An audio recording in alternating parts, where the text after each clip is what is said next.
All right, looks like we're live for another stream. Maybe our last one. Well, last one on this Last one, this one, topic, yeah. but probably not, knowing how, I'm a programmer, I'm making an estimate. Therefore, it's wrong. But isn't it like as you get closer, don't you get more accurate? Not really. No. I think Todd Little has this amazing paper where he takes a bunch of estimates from a bunch of different projects and he maps them out, and he shows that this cone of uncertainty that was promoted by Steve McConnell is actually not supported by the data. The percentage. So Steve McConnell in his book, in his books, talk about the cone of uncertainty. He said there's a range of 1/4 to 8 to 4 times estimate when you're at requirement stage, and then it narrows in as you get closer to delivery. And what Todd Little found was that, one, there is no 1/4. You never deliver in a quarter of the estimate. I know. Whenever I saw that, it's like that cone should just be flattened so that's always like this. Yeah, I mean that's your first indication that those numbers are made up, because it is way too symmetrical. Yeah. But the other thing he found, so it's basically 10% of your projects will finish in by the time estimated or sooner. 90% of them will finish 4 times the estimate or sooner. And that was very consistent across the data he looked at. And so if you're only looking a week out, that means you've got a 1 to 4 week range, which is less than a 1 to 4 year range if you're looking a year out. Right. But the percentage variance, still pretty much the same. So, yeah. So that means we'll be done in 1 to 4 weeks. We'll be done in 1 to 4 weeks. Yeah, probably. It's not the same kind of thing, so it probably doesn't work. I have a whole bunch of stuff about estimating. I love really getting into the estimating numbers, because people work themselves up into so many knots trying to get perfect estimates, and they waste a huge amount of time that they could be using to actually get work done. Yeah.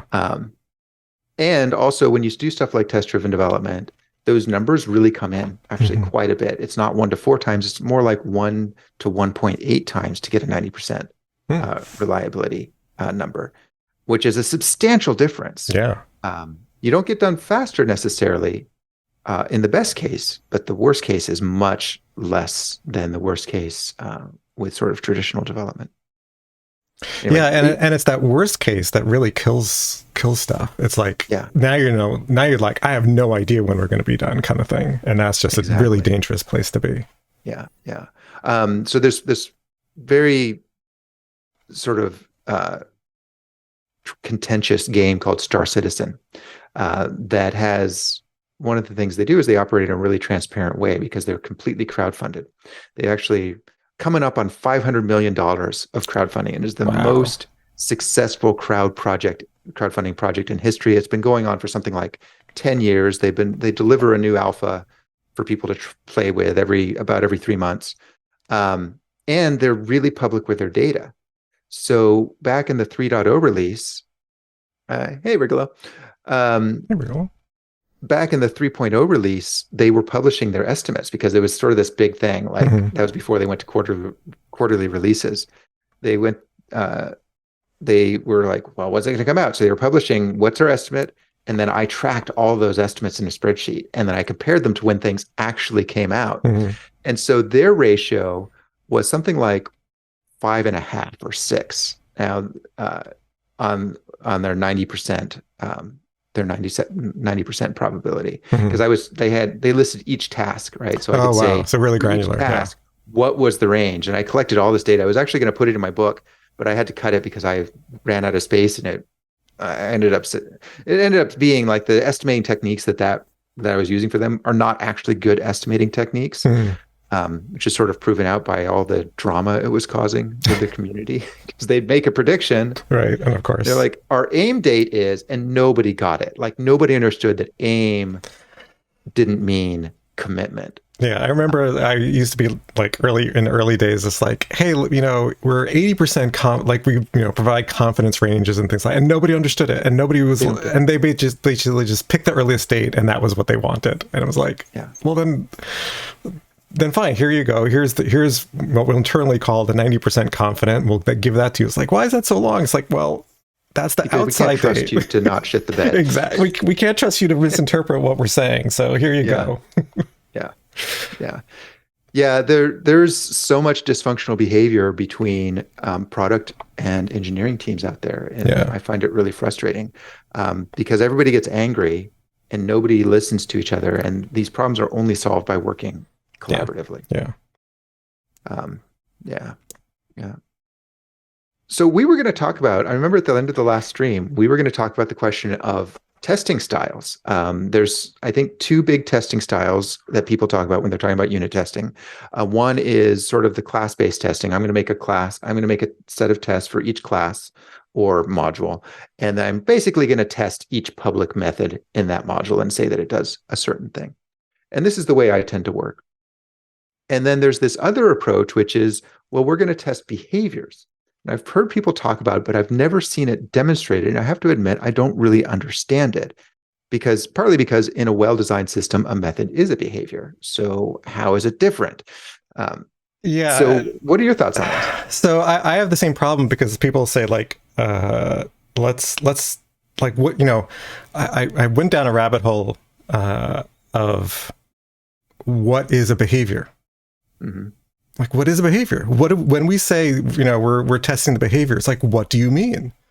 Mm-hmm. And like, I don't think people have a good sense of actually what that means. So what I came up with is it might be a change in state.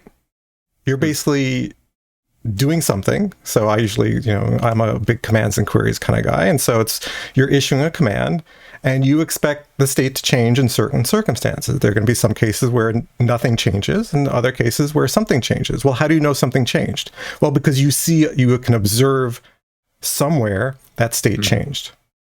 And so behavior is state change. And people get all like, what? Those are two totally different things. Like, no, for me, like if I have, you know, if we're playing blackjack and I deal a card, well, what's the behavior? Cards get dealt. Well, how do you know?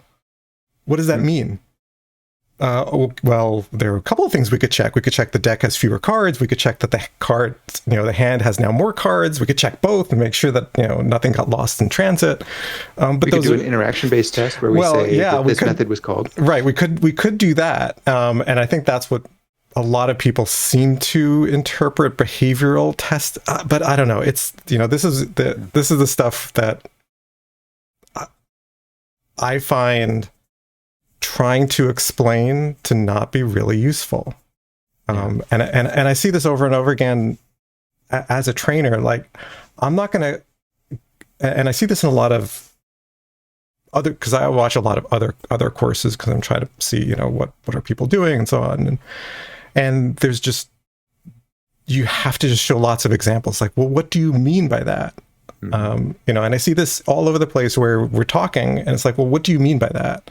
And sometimes, you know, we can use names of patterns and things like that. But again, it comes down to like, well, is your bridge this pattern the same as mine? Or is your builder pattern the same as mine? Because it's probably not. I'm thinking of something else. And so until you actually can see the code and preferably multiple different examples of doing the process, honestly, I don't know how, like, I'm impressed we are able to communicate as much as we're able to communicate and get things done.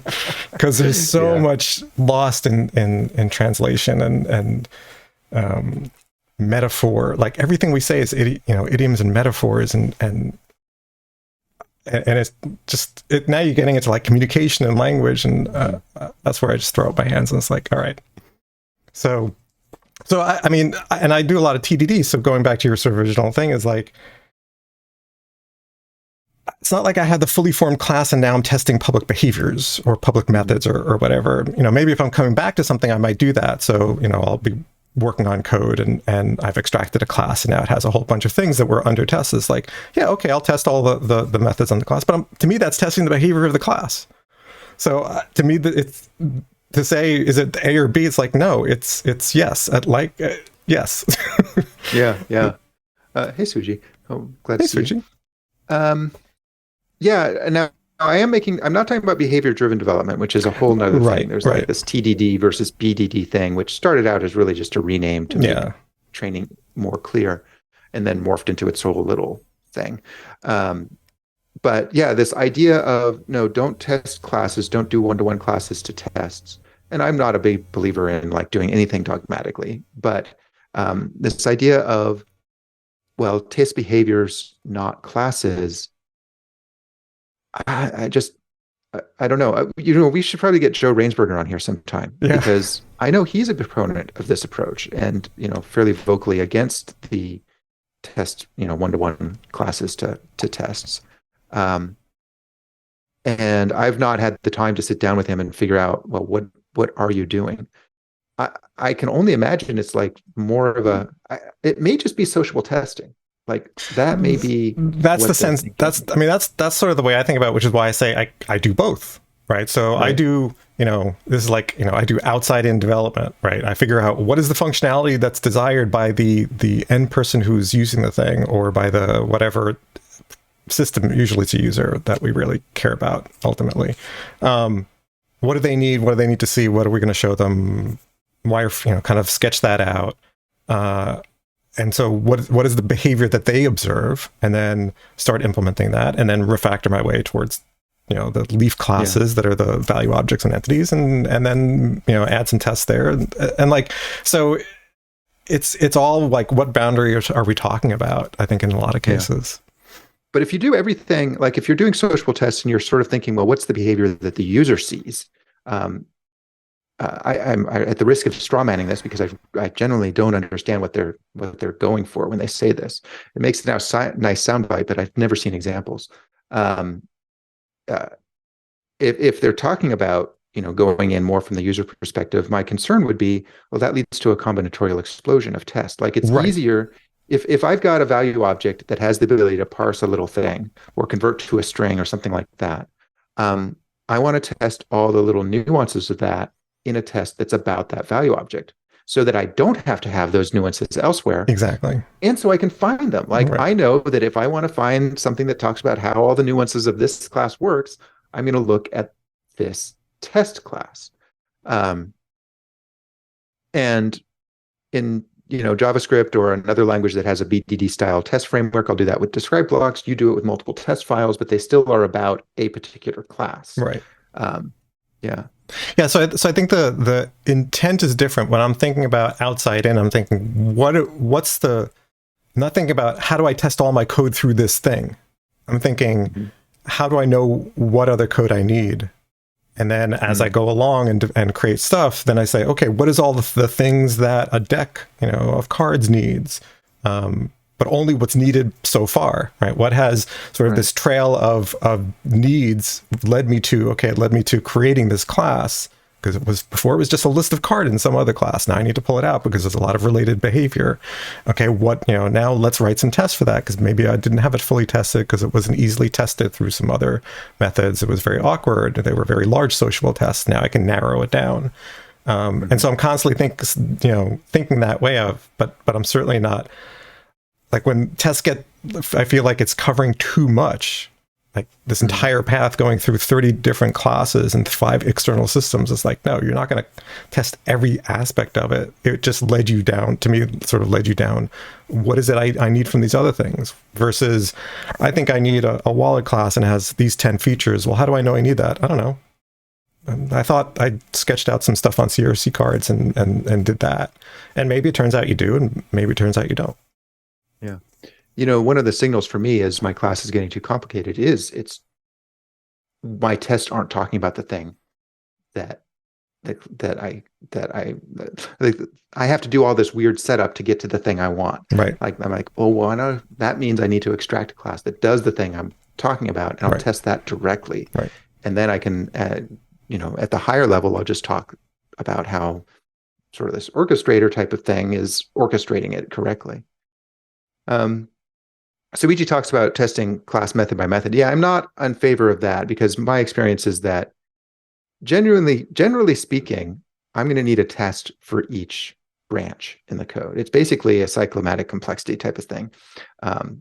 For every time I've got a loop or an if statement, I'm probably going to have a new test. And it's not hard and fast rule, but that's generally what I see. I think when I very first started out, I did do it method by method, but now that leads to some awkwardness. Like you got to test this path, and you're not going to want to put that both in the same test. Yeah. Yeah, I'm trying to think like I sometimes wonder, are people thinking sort of opaque box testing, like that they can't look at the internals of the code, or is it just that they've looked at the internals of the code and it's way too complex to figure out what they need to test? So I feel like then they're just throwing lots of things at it. And it's like, well, Yeah. maybe the problem is just the code's too complex, and I often start there is like, okay, I can't even, like, if it's code that was not written or not kept refactored, right? Not basically. Kevlin Henney came up with the term technical neglect as opposed to tech debt.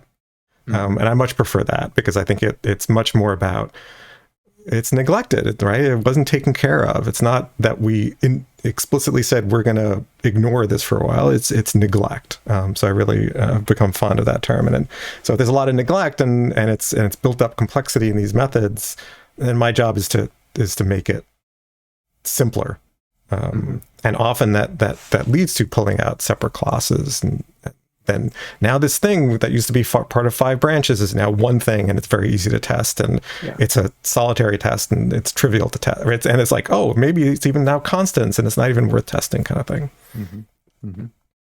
It'll be interesting when we start our next project. It'll be interesting to sort of design that together from the beginning, because you and I have very different design approaches. I tend to do middle out, in that I'll start with a domain and I'll think about when there is one, which there isn't always. But even when there's not, when I'm basically doing middleware, where I'm taking stuff in from a user and then sending it off to microservices, like so much code these days involves. Even then, I'll typically start more bottom up. Like, I'll think, well, what are the services I'm connecting to, and how can I start abstracting those out? So it's very much the opposite of the outside in approach. And then you really like CQRS, the command query response separation. So it'll be interesting to see. Well, maybe not in the formal sense, but thinking about them as separate things. Yeah, not perhaps in the formal sense. Although I do find that the clear separation to be really a really nice way to think about it. But I'm more thinking about what does the user want and need first as primary, figure that out, and the rest of the stuff is just details. And then when I get to those details, then it's like, okay, what's the nicest way to interact with this service to get what I need? I'm completely on board with that. For me, design is for humans, and whenever I'm designing an API, whenever I'm creating a new class, I'm always thinking about, what's the API? How is this going to be used? How can I make this speak really clearly and be really difficult to use improperly? Yes. Those are my primary considerations to design. And for me, doing that from the classes that are exposing the APIs rather than the people who are calling them allows me to think of it in a more holistic way, which is why I like doing sort of the middle out or bottom up approach, because I can really think about, well, what is this class responsible for? What does it care about? What kind of interface it's presenting? And I don't always get it right. And that means there's a little bit of rework. When I get to the UI part, sometimes I'll be like, oh, well, this doesn't really need this. But it's more refactoring, moving stuff around. I've got the tests in place, so I'm just moving stuff around rather than doing wholesale rewrites. Yeah, so Suiji mentions habitable code. Yeah, so that's sort of the opposite of neglect. Is like, we live in the code, and you can either live in neglected code with stuff that you just don't want to touch or has sharp edges, right? The opposite of that kind of care of. And I think one thing that I think a lot more about since we've been doing this stream is how can this be misused accidentally? And taking more care about that. And I teach some of that in my class, like, what's the return value of this? What does that imply? If you return something that's mutable, what do they think? What does the client think they're getting? Because why would you return something that's mutable? Anyway, so there's all sorts of things about, like, what does that imply, and thinking about sort of from the consumer side of things, I think is really, really important. That reminds me, you mentioned your classes. My next Nullables course is up. I don't think it was up last time we talked. And so that is going to be, when is that? I should know. It's going to be June. It's going to be 4 sessions. You know, I said we talked about this last time. Right. You know, do I want to do this? I'm going to do it. It's June 6th to June 15th on Tuesday, Thursday, Tuesday, Thursday. So it's going to be 4 3-hour sessions, which I think is just going to be really nice for giving people more time, and also easier for the folks in Europe who had to stay up kind of late when we were doing the 4.5-hour sessions. So it'll be 5 to 8 p.m. Central Eastern time or Central European time, which will be nicer for those folks as well. Yeah.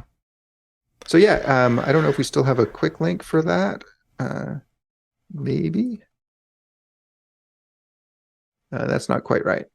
So it's at jamesshore.com/s nullables-training if you are interested. I'm looking to see what, I thought we had commands for everything. We did, but I don't know if you took it down when I might have taken it down after it was over. when the course ended. Yeah. I meant to remind you to put it back up, but then I got distracted. Yeah, I'll add it back. Maverick raises a good point. You know, I think a lot of the rhetoric that comes from people like us is in reaction to all the bad things we see people doing. And we do have to be careful. Like when you say testing method by method is bad, you got to say why. Like that's in reaction to what? Because there's all this context that's associated with advice, and the advice gets repeated and the context gets lost, right? Like I'll see people create an interface every time they create a class. Like, why are you doing that? It just adds noise. A class is its own interface. Yes. Like there's no need to create an interface file when you create a class unless you have another implementation. Right. Which you might need for doing mocks, but you don't need if you're doing nullables. Right. And then it turns into, well, you must have an interface. So you get this advice, oh, you're going to use mocks, so make interfaces for your classes. Then you're going to use mocks gets forgotten, and it turns into you just need an interface for your classes. And then you hear people say, well, having an interface means it's decoupled, but it doesn't. You know, having a separate file that defines the interface that you've already defined in the class does not mean your code's just decoupled. It doesn't mean that you can change that class and not break a bunch of other stuff. That's what decoupling is. Right. Change this over here, you don't change that over there. That's decoupling. And then we end up with clock and and then you end up with C# learning the totally wrong lesson about this, where like interfaces start with an I and are required in a lot of cases, when it's like, what are you doing? I mean, I don't mind Hungarian style notation. If you want to put an I in front of all your interfaces and you're consistent about it, fine. It does make it easier to find them and to recognize them when you're looking at a list of files, which I do a lot when I come into a new company. I'm going to disagree on that. I think it's laziness, to be honest. I think it means you haven't defined what's the difference between the interface and the implementation. What I want the interface to be is like, what does this thing represent, without telling me anything about how it might be implemented? And then the implementation to me should express something about the implementation. Sometimes that's not always easy, but a lot of times I see, like iClock and clock impulse. Like, well, what's special about this clock? Oh, it's real-time clock, as opposed to a different kind of clock that might only, be up to date every minute, or it's a step clock where you have to hit it in order for it to increase. And so, but like, what is the generic grouping of these things? Like, naming is hard, right? Because this comes back to the language stuff where and I've been reading a bunch of academic papers about like naming and what's good naming and so on. And I am so, this is like a rant on academia. They use this, if you read any of these papers, they always use these same standard set of open source projects that are just reused in all this academia. And I understand why, because you need sort of a steady known set to compare across studies.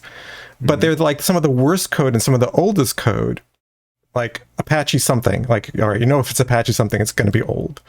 Right. And these are also not line of business products. These are libraries and frameworks and tools. And I think they're just studying the wrong thing, because most people are not developing that. They're developing, honestly, what you said before is like a lot of glue things that glue that stuff together, and the domain is non-existent or elsewhere. So I think, I've been reading some of the papers about this, and they're just taking the wrong lessons because they're studying the wrong things. But like, the reason why this stuff is so hard is because naming is hard, because you know, and then there's been some stuff around tweeting, like what's readable? What is readable and understandable code? It depends, and it's context dependent, and how much do you understand both the domain and the language ecosystem you're working in, and how much do you want to require of both? Well, this is easier to read if you don't understand the depths of lambdas and method handles in Java, right? Mm-hmm. Okay, but it's not as concise. Or you don't understand the domain, so this is easier to understand. Well, no, I'm sorry. Your work, and this is another rant, it's like, you're working in the domain, you need to understand the domain, and it needs to be clear. So. Yeah, no, I'm with you on that. And people like to trot out, you know, there's this love of academic proof in software development, and a love of, you know, a love of numbers that's not supported by reality. Right. And it's not really so much that people are learning from these papers, but they're bringing them out to bludgeon people with their opinions. Mm-hmm.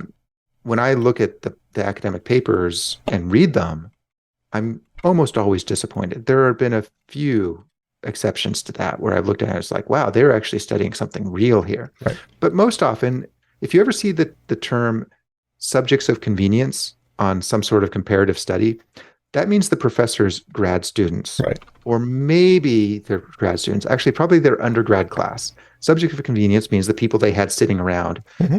you know, paying money to listen to them. Right. And so they were literally a captive audience. And, you know, the number of people that they've got in these classes, maybe 27 people or so, is a really typical sample size. And they're doing trivial things when they study these things. They are, you know, they will do stuff like, well, let's divide our class up into 2 groups, or, you know, 10 pairs or something like that. Right. And we'll have this set of people implement the bowling game, and we'll have this set of people implement the bowling game, and this set of people will use Hungarian notation, and this set of people won't. And when it gets done faster, right, doesn't matter. Right. Like the answer, the only information you're getting there is noise. Yeah. Because these are people who don't know how to program yet, because they're students, right, who don't know what real world programming is about. Very small sample size. And who aren't doing anything significant. Mm-hmm. Like it has no comparison to reality. Yeah. So whenever somebody trots out an academic study, this proves such and such, I just have to roll my eyes. Yeah. It's like, yeah. I wrote years ago. I wrote a whole long article, which I have to repost.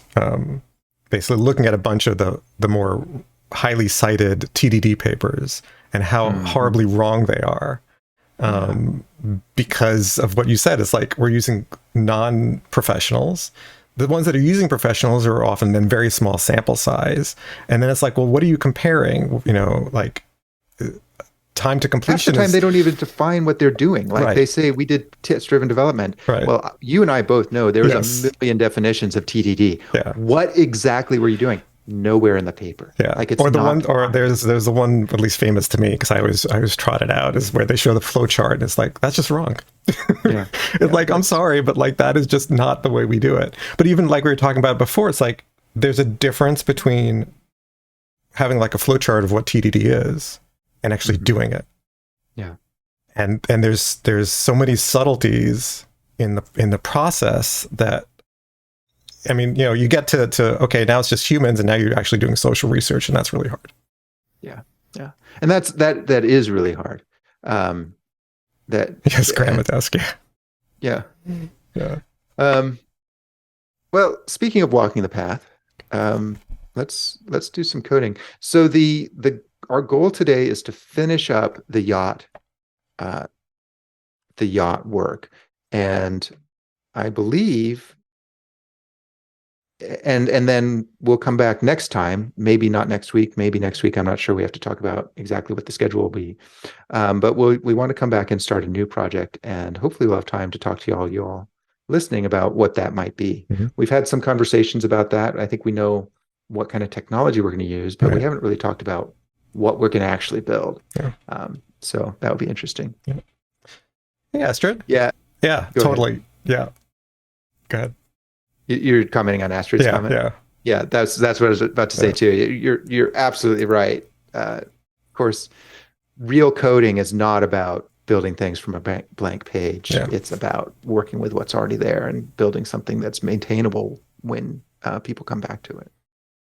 Yeah, on the bright side of academia, there was a recent conference where they focused on testing, and they basically sort of called out like they're not teaching they're teaching testing too late, and developer testing, and that like it's actually getting focus. And there is a book called How to Design Programs, which is basically a textbook using, I forget what language it is. It might be Racket or something. Anyway, so where they actually talk about tests along the way. Wow. And I was like, yes, this is exactly what I'm talking about. I think they could do better. I think they could do more, but it was a really, but it was nice to see sort of an academic conference have a presentation saying, we're doing this wrong. Like we need to introduce testing earlier. And I'm like, yes. That is good. Yeah. I mean, there are some industries where academia leads the pack. And I just do not feel that that's true in software engineering. And I think that's partly because of its grounding in computer science, which is a branch of mathematics. Right. Right. And what mathematicians have to offer to software engineering is very, very small. There's some algorithmic stuff that matters a lot when you're talking about low-level algorithms, but that's not what I think of software engineering. Yeah. Software engineering is how do we have a large number of people working together to create a large body of work that will use those algorithms down in the details, but probably in a library. Right. Like when was the last time you wrote outside of a classroom exercise, when was the last time you wrote your own stack? Like that's one of the classic examples. Let's build a stack using test-driven development, or let's just build a stack. Right. How about we don't? Yeah, I always try it out. It's like, look, I think people, and I've seen this happen, is like, I think we need to do a better job of teaching people which one to use. Do you want a stack here, or do you want a list? What are you trying to do? Versus like build one or the other. I mean, I used to teach a lot of sort of intern onboarding groups, right? People who basically just graduated college and started at a big company, and one of the situations really called for using a map, right? You want to find something by an ID and you want to get the thing. Yeah.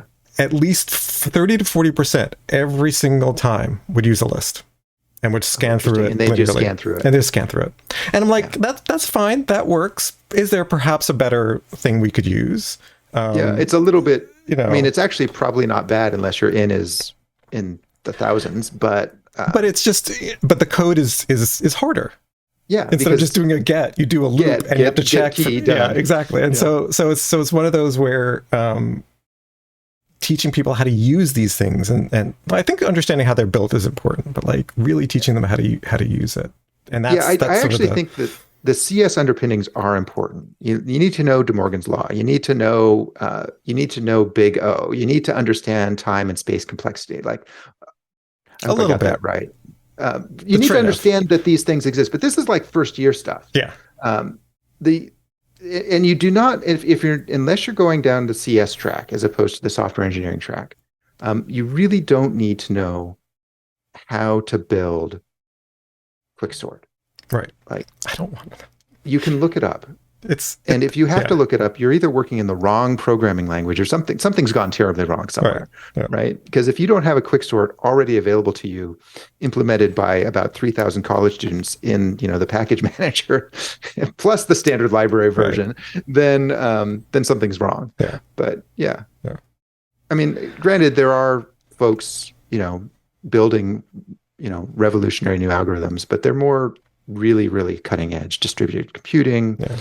Or even like a new version of quicksort, Tim's quicksort. I remember reading about TimSort. And I was like, great, I'm glad there's people who are working on that.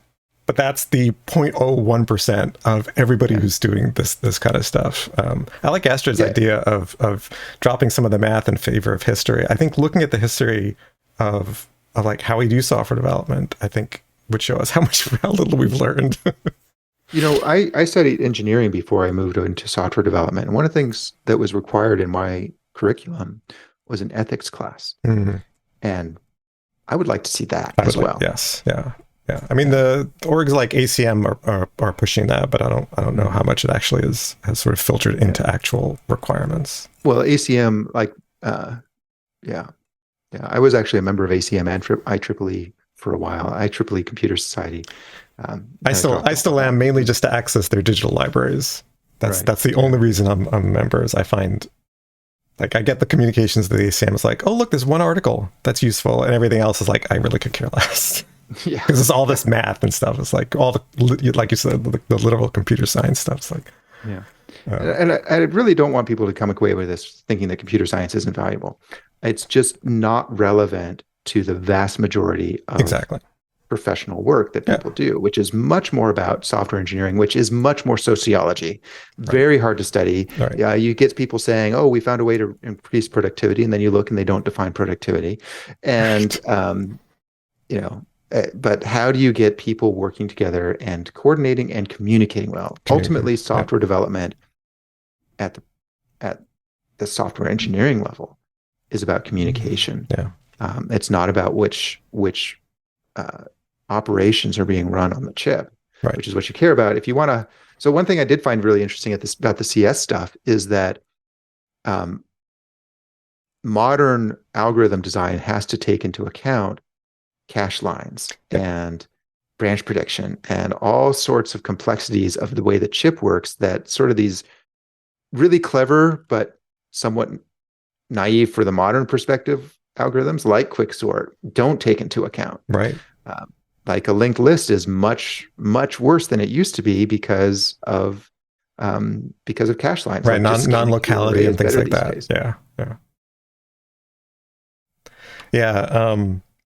I'm happy to see, I was happy to see this. I tweeted a link earlier because there was the recent issue of the communications of the ACM just came out, and there was an article talking about like figuring out how do we tell whether code is understandable, and going through a few different studies and saying, well, cyclic complexity is nice because it produces a number, but it's not very useful from an understandability. And they give some examples of like, these are all have the same level of, and you look at them as like, oh my God, these are awful. That one's not bad.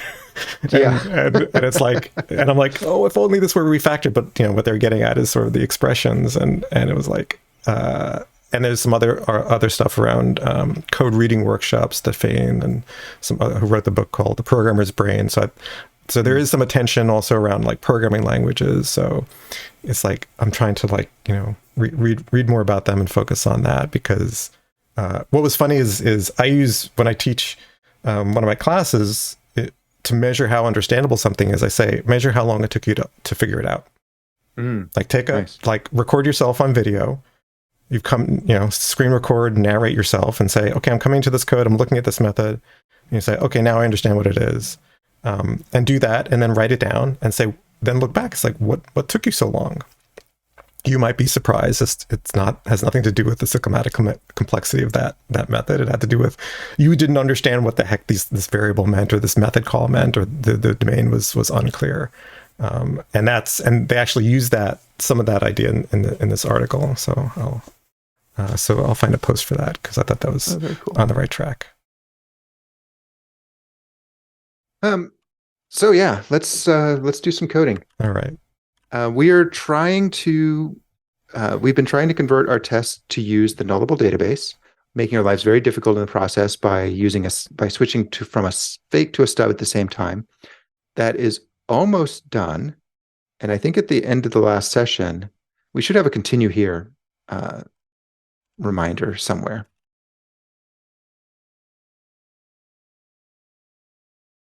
You mentioned it actually in your last check-in comment. So if you look at the commit log.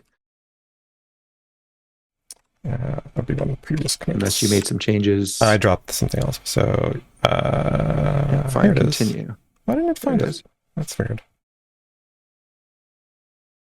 Okay. There it is.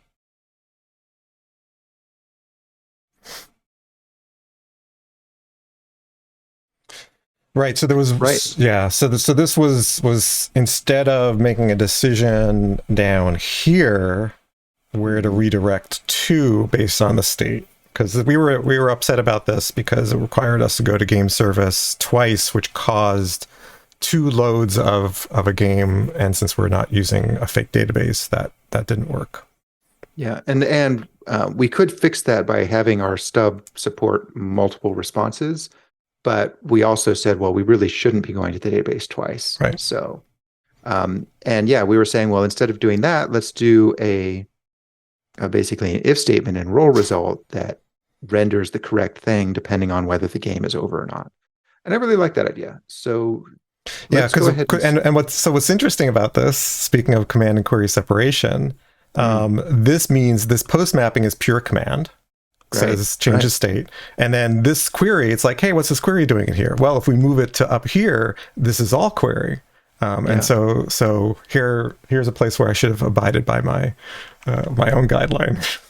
Yeah, and actually, I think if we look at the code, we are seeing that it's almost entirely commands or like we've got the one query, which is the roll result, and everything else is commands, and that actually makes me think, like on line 56, where we are getting the current hand out of the game service and then telling it to re-roll, that to me feels like something's gone wrong. And I think it's probably that keep is actually a domain concept, not a UI yes, concept. And we mentioned that before, that keep really is a value, like, I mean, I think if you go to the definition of keep, it's like, this should be a value object. So, yeah. If we are, in fact, going to have a game service, then we shouldn't be doing anything other than calling it and saying, go do the thing, which we're not in this case. Yeah, I mean, there isn't, and I know this is a tangent, but we're all on tangents. What's interesting, this whole show is that's what we should call it. It's just tangent. And so if this were an actual domain value object, then all this would be doing is basically, it would be a parse. Right. Which is what I want my controllers to be doing. If I've got, like we do, a VueController and a Yacht controller, two controllers doing the same thing, then really the only thing I want in those controllers is what makes them unique, which is the parsing and rendering. Right. So let's implement the roll result. So I think we have a roll result page populates model with game info over on the left on line 80. And scroll up. I think that's the only thing talking about roll result. So this one, basically both of these are involved because here we're checking redirect to game over if we've assigned the last category. So let's start out by implementing the new behavior on roll result, leaving reroll the same, get that working, and then modify reroll, or not reroll, assign current hand to category. So let's start out doing the test on line 80, add a new test for the case we're talking about, and then we'll modify or get rid of the test on line 65 is what I'm thinking. So basically we want something against roll result where the state is such that it return. So let's be more clear about what we want. So I think what I'm going to do is move this get mapping here. Move this closer to here so we can see. Clean up that. Right. That method will end up. Yeah. So we're basically saying for game over. So if we come into to this method and the game is over, the only thing we'll add are these two things, which are the same as this, right? Let's do this. On the right there, let's factor out line 44 through 51 into a new method called display roll result page.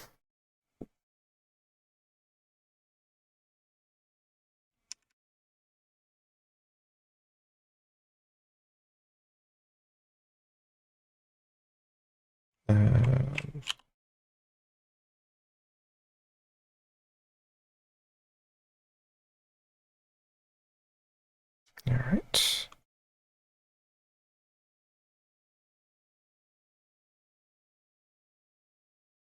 And that's not really just the roll result page, is it? That's we've got two states. Really the game over and the continue game. Yeah, this is sort of the roll in the game in progress page.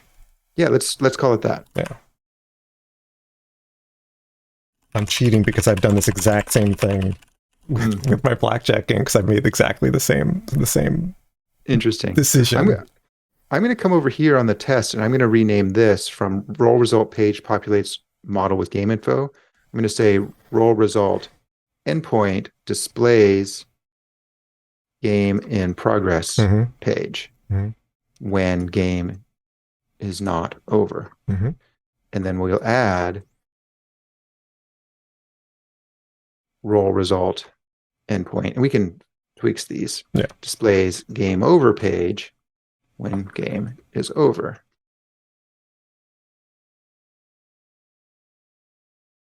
What do you think of that? Yeah, that looks good. So let's see. So this will work because this is what we're going to expect. That one. Yeah, I think the test on line 84 is unchanged. Yeah, I just want to make sure that, so it's calling that. Yeah. And so this is, so we're basically taking, so how do we want to set this up? So what do we, actually, there is one thing we need to change. Yeah.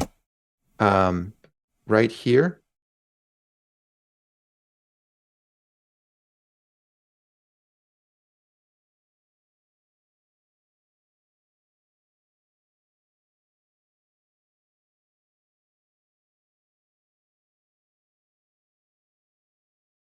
Right. Yes. Yeah. Because it should always go to, it should always be a redirect to roll result. Basically, after any command, any post which turns into a command, it should redirect to roll result. Right. And that does return roll result. It's not. Yeah. So let me fix that. Because it's. So that is going to be our first assertion here. This will be game over. Right, so this should actually be this. And this one. No, that's not correct. Oh, you're right. Sorry. You're looking at reroll. Sorry, you're right. Yeah, no, I made the same mistake. I was like, oh, should that be redirect roll result? But it's not. Right, because now we're for anything that does if we do check reroll, or if we check when we check assign, which is this test up here, this is where the redirect should always be, if we even need this test. Yeah, so let me do a little bit more here.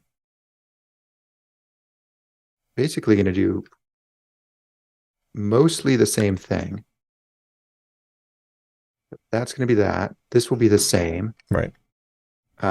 This will be the same. This will be the same. The map is going to be totally different. The map is going to be just this. Just shorter. So it'll just have scoring categories. Well, it'll also need, because I think we put two things in here. So yeah, so we do. Oh, we do have the categories. We add the categories. So that's the same because it's literally calling the same method. Yeah. Are you putting that in or let's see what happened. Yeah.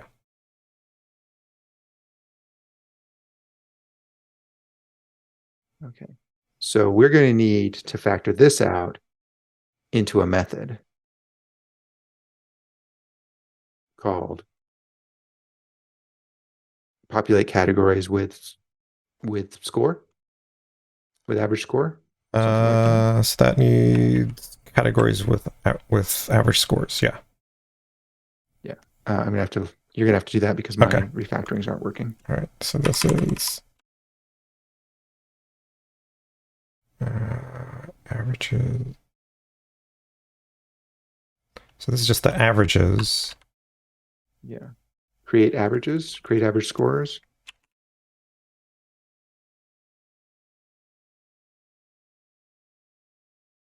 That might be too long, but that's fine.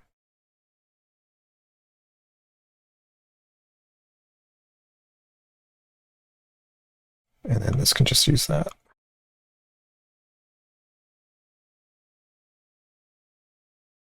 I think we're going to need those average scores in a variable.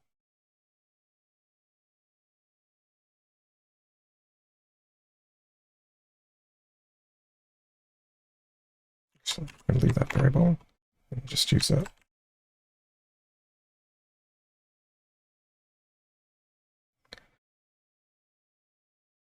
Oops. And then we need the game to be in a state where it ends the game. Right. So that's where we're going to need to. I think we had code that drove the game. I don't think so. Thought this test. Yeah. So this one. Oh yeah, This one did it. Yeah. All right, so create the game, went through all of them, except for the one that we wanted to skip. So that's what we want here, right?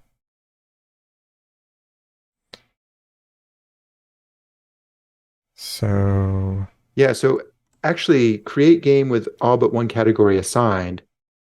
We actually want a new method called create game with all categories assigned, or maybe just create game over, create completed game or something like that. Oh yeah, this is the completed game. Sorry, I kept getting thinking of the other one. Yeah, so we can actually just do. So what does this method do? So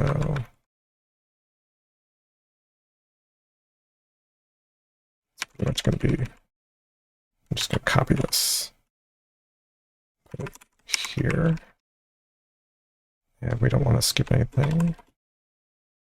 I still think all the state manipulation we are doing indicates some sort of thing that we could fix, but we'll do that in our next project. It's sort of part of the design of this one. Really, what we care about is the game over? So how do we push? But it's only over when it's been assigned all of its categories. Right. Yeah, so we'll have to think about that. Okay, so that does that. So let's put this into create game. I think that's mechanically what's happening, but it's create. I was typing, I was like, wait, no, we don't care about that. Create completed game. Yeah. Okay. It seems like we could just say create completed game fixture, but I'm not sure if we want to do that yet. Yeah, maybe we could, but yeah. So we got the map, we got the score, we got the scored categories. Got that gets it from there. We roll result, and we expect it to return. In this case, the game over. I'm going to rename this variable so I'm not as confused. This is the view name. Sure. As opposed to the URL that gets returned. Right. Suiji, I think we looked at using snapshots at one point, and we decided that it wasn't great. And we were also felt a little bit sketchy. Like, basically, the snapshot is a class with all the private data for the game. We felt like that was a little bit sketchy. Yeah. I don't like it, but but sort of driving, especially, and we've talked about this before, so maybe we'll come up with a better way. Yeah. It feels like there's a point at which trying to drive the object through its protocol, through its various states, might be more trouble than it's worth than just creating a snapshot where it's just that this is where it should be. But to me, I mean, this would be really interesting to look at, but I feel like we want to move on to a new project. Yeah. I think it would be kind of a big deal. Like, we'd probably spend a lot more episodes on that question. But this question of how do you model and control a state machine is an interesting one. Yeah. And I think the way you do it is by splitting it out into its component states. And then you have just different objects. But also, I think I've been thinking about that in the shower ever since we first brought it up. And it's much more awkward in a language with nominal typing, because now if we want to have polymorphism on this thing, then we need to have them all inherit or all implement the same interface. But that means that all of our state transitions need to be on that interface, in which case the states are no longer interesting, right? Because every state can go to everywhere, and then you're throwing not implemented or illegal state transition exceptions. Or you have sort of bogus transitions like transition state string, right? Or enum. And that's just as bad. It doesn't have sort of the explosion of events that you've got to implement, but it's still not clean.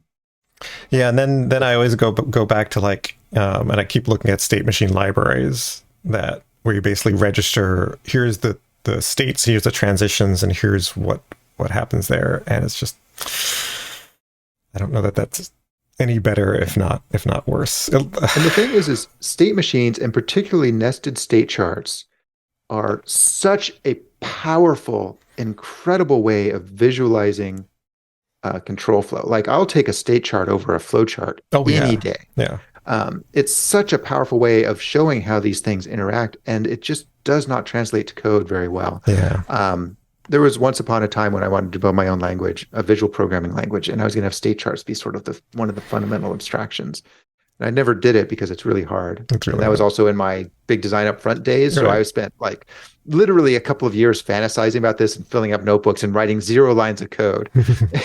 And then I found out about extreme programming about the same time that I started putting in this code, and I realized I'd wasted my life.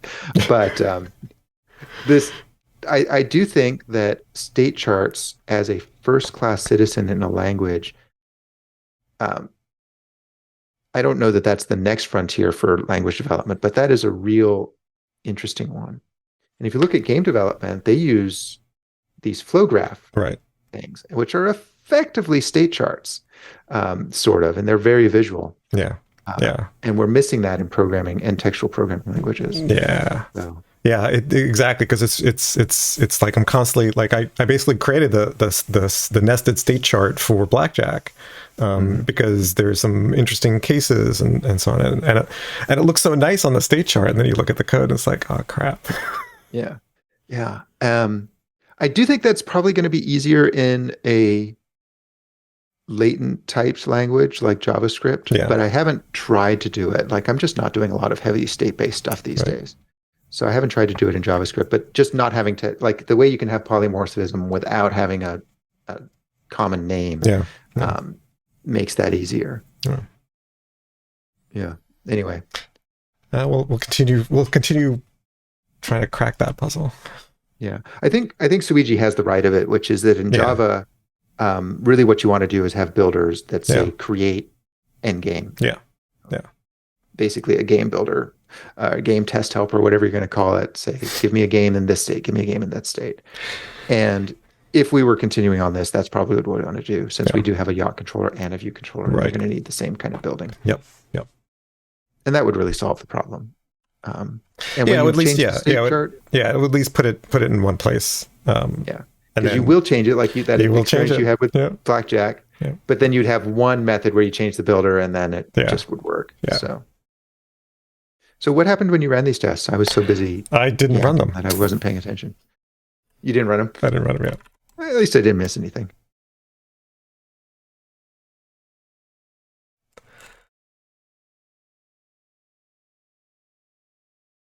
Okay, so that's failing for the right reason. Yes. In that we have not implemented the if statement. Right. But it should just be a matter of saying, if game.isOver, do we have, well, I guess we need to ask the game service if it's over, but we have that ability, don't we? Of course we have that ability. Yeah, because otherwise we wouldn't be able to make that decision elsewhere, which is down here. Yeah, so game service.isOver. So, I lost which test we're in. Okay, so we're in this test. Result. Okay, where it says,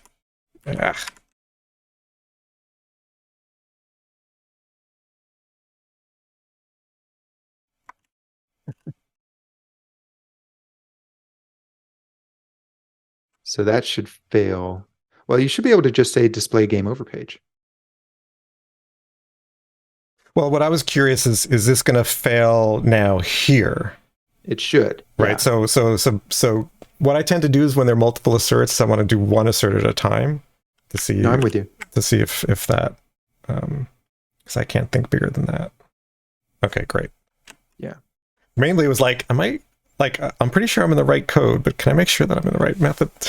Mm-hmm. So now, yes, we want to do basically this. Yeah, I guess we could call this. I think we should, because we're going to get rid of that game over endpoint. Yeah. So let's go. But we can start out just calling it and then get rid of the mapping. Yeah. So let's say return display game over page hand model. That should pass. Look at that. That passed. Oh, fantastic. And then I think because that is really a symmetrical decision, we should put line 46 in an else clause. I agree. I was hoping Logi would help me on that, but nope, no help there.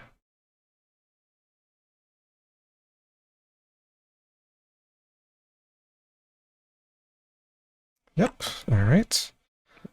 And we should be able to get rid of line 61 and change line 62 to be private. So let me just make sure there are no usages. There aren't any.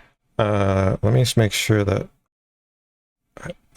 we might have a web test on this. Let me go ahead and find that. We do. Like we do have a web test on it. In fact, we might have this. Oh, it's only in test. Okay, so we can go here. We're already testing that. We're getting rid of this. So this test, we could change it. I don't think that's needed. I think it just isn't needed anymore. So it was testing what does the page say, but we've already got a test against that. And it was basically testing the endpoint exists, and we're getting rid of the endpoint. Yeah, if it was doing the HTML mapping that we were, or HTML parsing, then it'd be worth keeping. But since you're not doing that, I think we're testing everything that we care about already. So this redirect, we're going to get rid of that. We're going to get rid of that, yeah. And this one is that we're going to get rid of that test. We're going to get rid of that whole test, yeah. So let's go ahead and then inline. Don't want to inline it. Sorry, not inline. Just get rid of the get mapping. Yeah. I actually think that these are different enough that I don't want to inline it. Yeah. But I would keep them right here because they are private, very closely associated with that method. Yep. Okay. So that's still.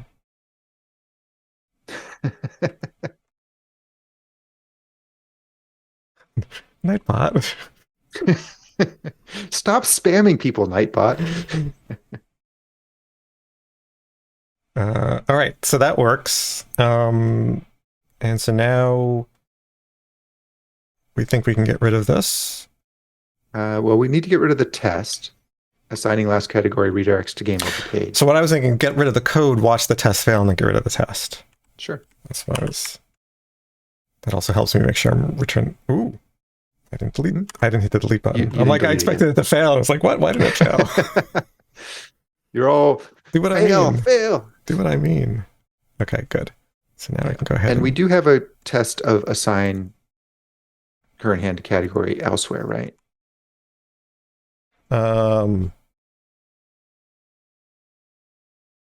Yes, we do. Right here. In fact, there. And assign current hand category. Yep. And this one. Good. Yep. So this one we can get rid of. Oh, there's assigning category redirects to roll result. I actually think we can combine the assertion on line 60 can go into the test on line 40, and then the rest of the test on line 52 is irrelevant. Let me just run that. So that's fine. So you're, you're suggesting. Hey, Loki Consulting. Thank you for the raid. Bring your folks here.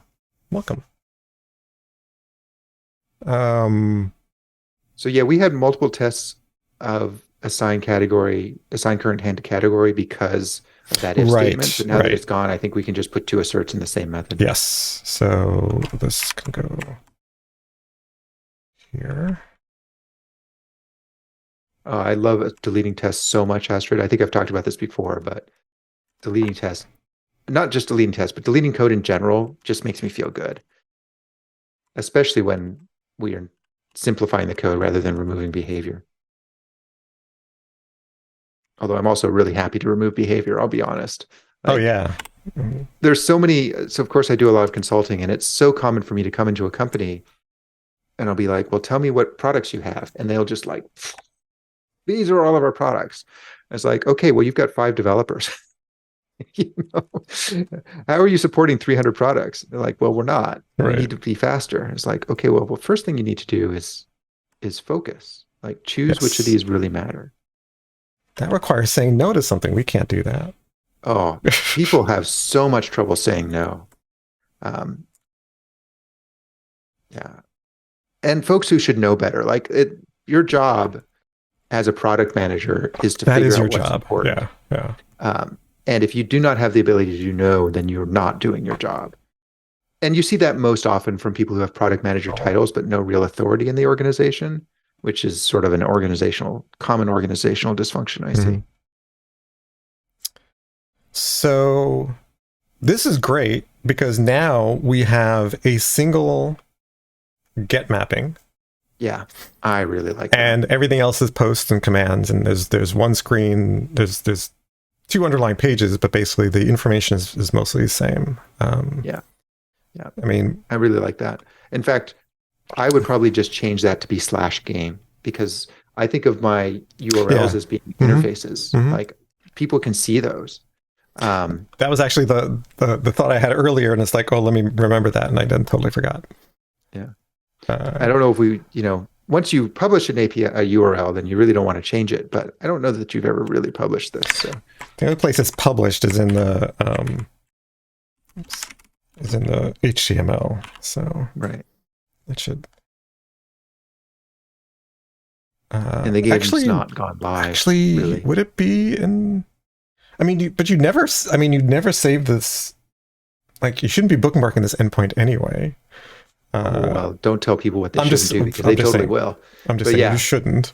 I actually don't think it's actually in the HTML because the HTML just gives you a button to start. Everything else is driven by what you do because this directs it there, which is what I think, a little bit of the flavor of hypermedia kind of thing.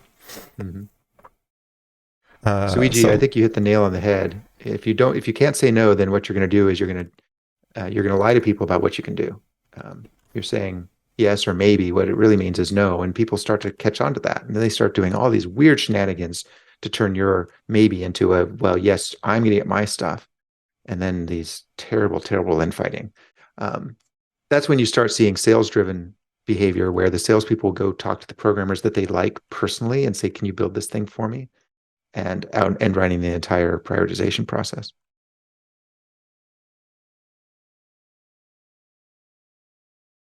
I feel like I am changing it in 5 places, which leads me to believe that there's probably a refactoring that needs to happen. Yeah, actually, I think there is. Because they're basically everybody's always redirecting to all commands redirect to game. Yeah. So can we change that to be return redirect to game function name? And so the thought that goes through my head, because I always hear people tell me like, oh, remove duplication and create a constant. I'm like, yes, we could create a constant for this. That's true, but and I'm always like pushing people to like, well, why is that a duplication? What is the actual thing that you want to happen? It's like, oh, well, we actually want to return that. In this case, it's small, so there's not a big difference, but like, we have a tendency to because of the way our minds are organized, to sort of think very surface level and not like, why is there this duplication? I completely agree with that, Loki, but duplication of code can indicate a duplication of knowledge. Um,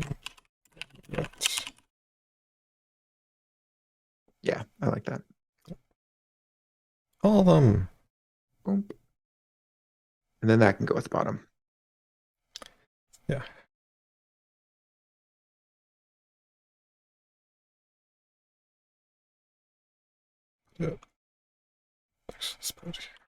And I think if we're going to put that at the bottom, I might want to put the display X page at the bottom as well, so that they're These all two nice together. Yeah. Yeah, I go back and forth about, like, do I put all the privates at the bottom? Yeah. Do I pull them? So I would want the display and the redirect to be together. Like that? Yeah. Yeah, I'd probably put the redirect first because people are going to be looking for that. That shows up more often, so they're more likely to see that one first. And it's also shorter, so it shows up easier. Yeah, I guess I'm so used to just navigating around using shortcuts and not even I almost, but not quite. I don't know if you remember the visual age for Java, and where I do remember that. Where it was a good idea, but I think it was a bit too small talk like of trying to say, let's just focus on one method at a time. And the fact that they're grouped together in a class is just an organizational thing. But I had Visual Age C++. Oh, wow. On an OS2 machine with 4 megabytes of RAM. That was painful. That must have been screaming. It was painful. I used it to write OS2 workplace shell extensions. OS2 had this amazing object-oriented desktop. OS2 was really interesting. Like, well, its presentation manager was interesting. Yeah. Like the underlying OS was sort of a standard modern OS, which was kind of unusual for the time. But its presentation manager, its workplace shell, every icon was an object, like a literal object that you created it by extending a class. And I had done this. But the problem with it is that although OS2 was multiprocessor and it was memory protected, the workplace shell was a single process. Oh. And it had no memory protection. So if you created a workplace shell extension, it was very easy for you to hang the entire UI because it was single threaded, or it had a single threaded. Yeah. It was so innovative, and you actually see some of that. Like Microsoft stole some of those ideas for Windows 95, and you still see it today with its ability to do shell extensions, which you don't really have on the Mac, as far as I'm aware of. And it turns out to not be that great because you end up with people creating goofy shell extensions. Yeah. But at the time, I loved it. Okay, great. So all those failed for the right reason. Yeah, makes sense. This is going to make me feel, make me sound like, old man, get off my lawn, or that kind of thing. Where it's like, in the olden days, stuff was good, and today everything sucks. But I really feel like there's something we lost along the way. I'm not like HyperCard and the promise that it had, and some of this other stuff, sort of personal customization of the things that we use. I feel like Apple has it a bit. They've got shortcuts on the phone, but it's just it feels so clunky compared to where I kind of thought we'd be. Well, I think there's a certain degree of the magic is gone because it's not wondrous to us. Like things were really magical back then, but I wonder how much of that was me seeing things for the first time. Like if you told me about the meta object protocol now, I'm like, whatever.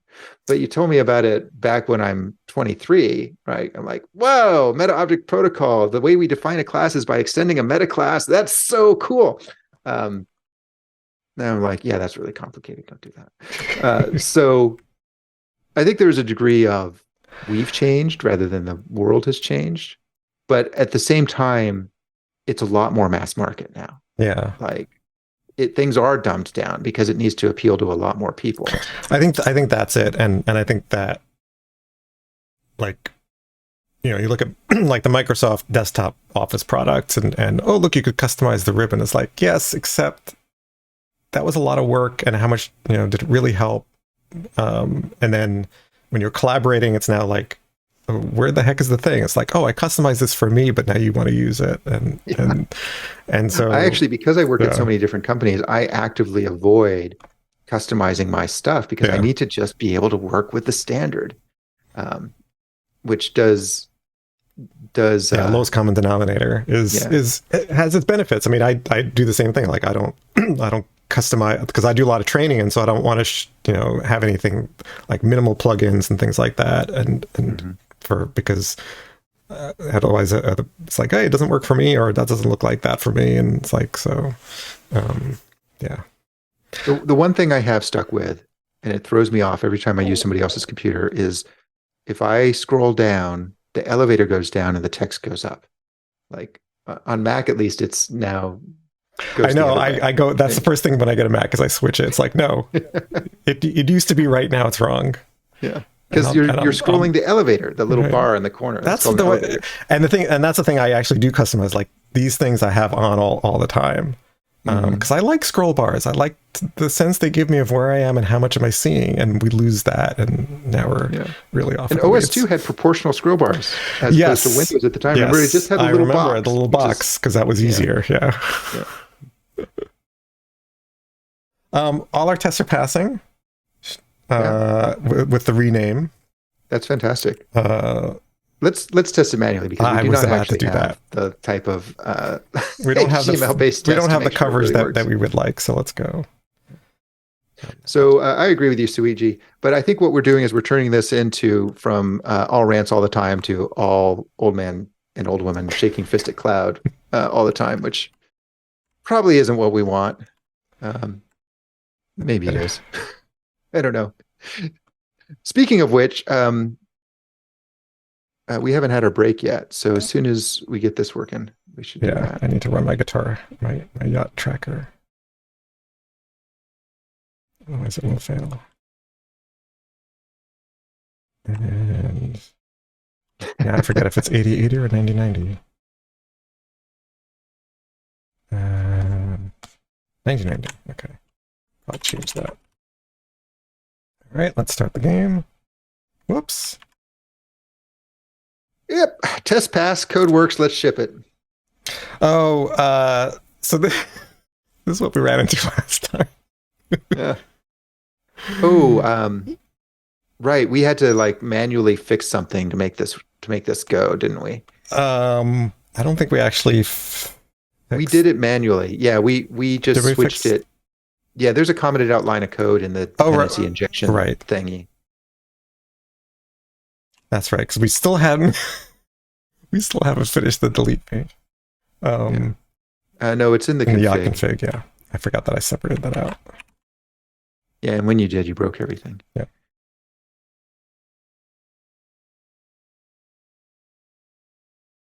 Okay, so let's. Next time we'll take the break before we attempt to run it. All right. Hey, look at that. All right. Oh, nice. Let's play a game. Three, reroll. Come on. That was like, hey, look, that's terrible. That's really awful. All right. Everything works. Okay, well, let's take it all the way to the game end. Oh. What? But you might have to just be less than all right. 1, 2, 3. It's tempting to go first. Small straight. Just do it. Just do it. Press the buttons. Oh, I should have done 6s, so whatever. Hey, Astrid, thanks for joining us. All right, Astrid, take care.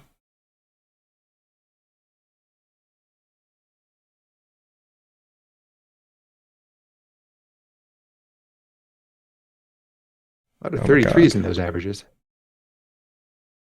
That's interesting.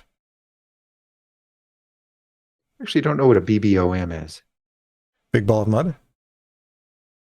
Oh, big ball of mud. Yes, of course. Game over. Yeah. Our score was 51. Is that a good score? That's a horrible score. Because we got zeros for like more than half the categories. So. All right. On that note, let's take our break. Yeah. What are we going to do when we come back from our break? I have no idea.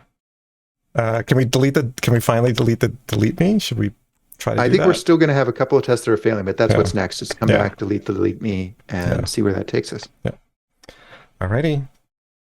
See you after our little break. All right. So what were we doing? We were trying to delete the pesky delete me that isn't getting deleted. Oh, right. Oh, man. But let's do a commit before we do that. Oh, didn't we do a commit? No. Okay, because we wanted to do the manual test first. Yeah. Hey, oh yeah. Yeah. Good to see you again. Oh, yay. Been a while, I think, since we've seen you. It has been.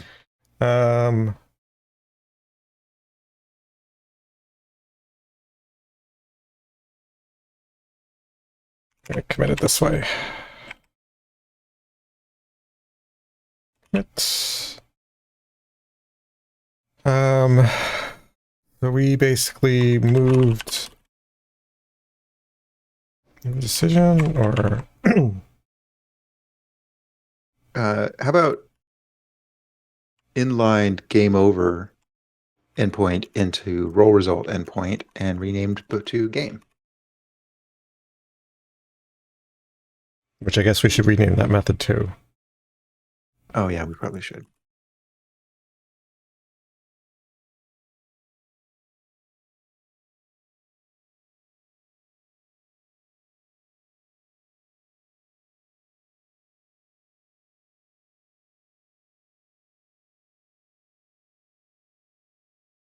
So it should be like game in progress. Something like that. Just game. We just named it game. Oh, yeah, just game.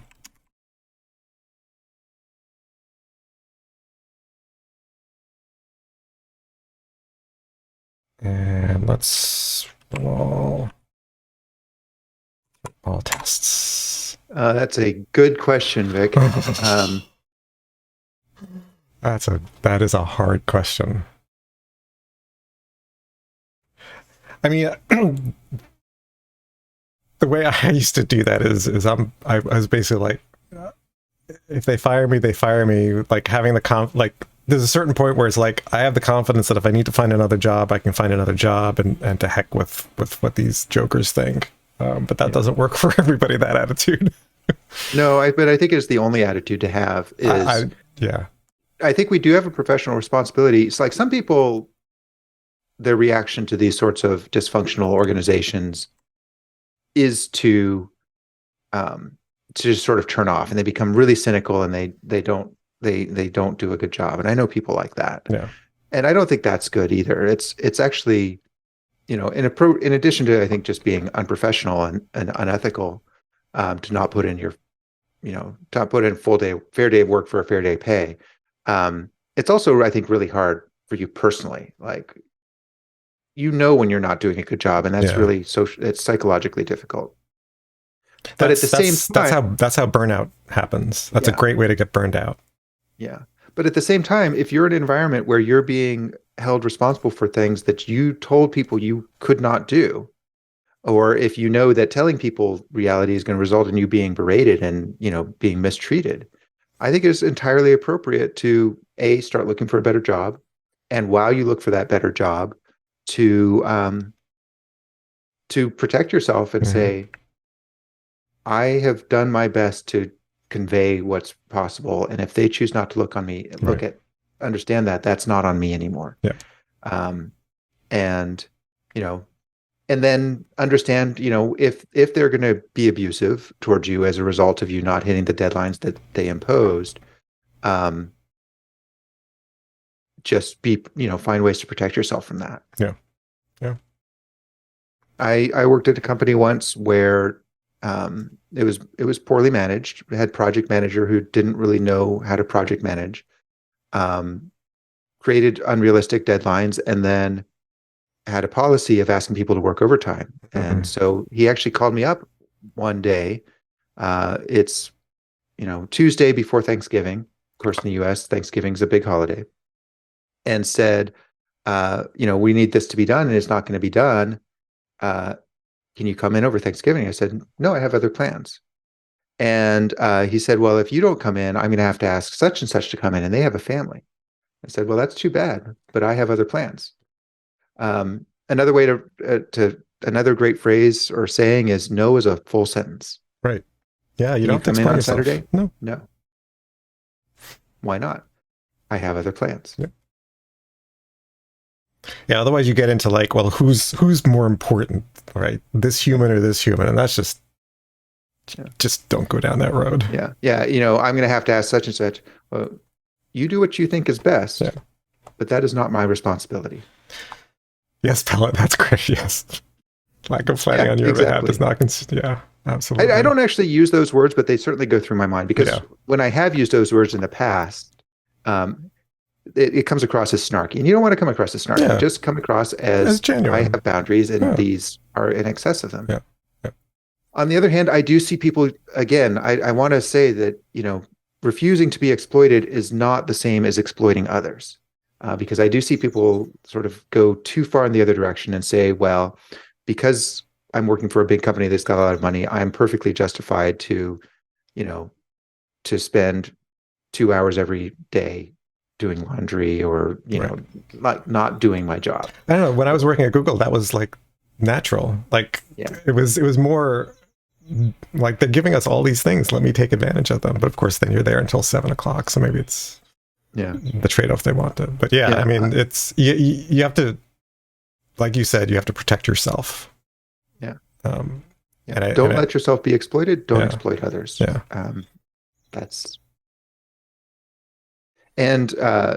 Setting those boundaries is just really important. And that's the danger, victims, is that you're gonna get burned out. You're gonna be unhappy about the stuff you're doing, and not doing our best work. I mean, there are people who can do it. I don't know how they go through their day and do just sort of just enough to but I'm not going to judge that. But for me, I know that if I feel like I'm doing less than I possibly could, I'm going to feel bad. Plus, I think doing the best that you can is also how you learn anyway. So you're keeping up your learning by doing that.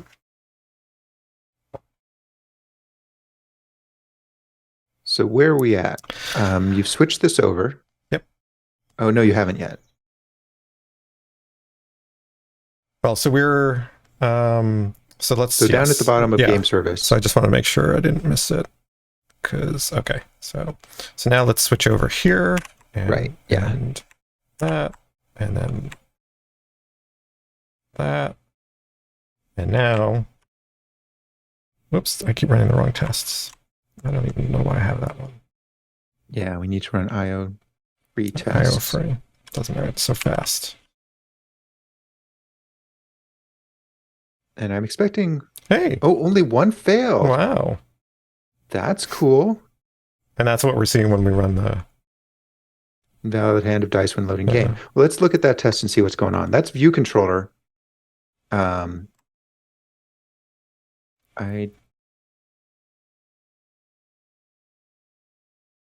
Is that it?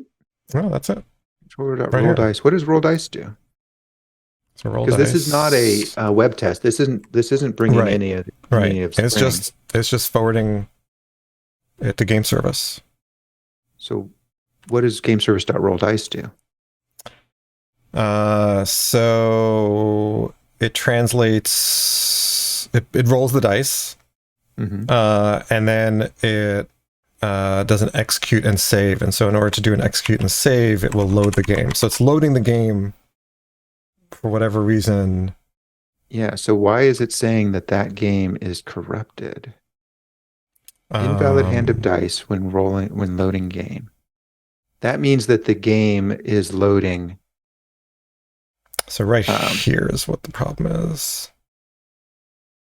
So we basically didn't find it. No, we got it. It's line 64. It's the map. It's the as snapshot. Game row.as snapshot. So we need some better error messaging here. No, yes, we do.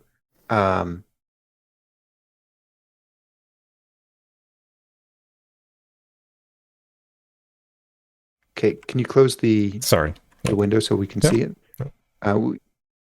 So search this file for invalid hand of dice because I'm pretty sure we have it. Like the string invalid hand of dice. There it is. Yeah. Okay, so the error messaging is fine.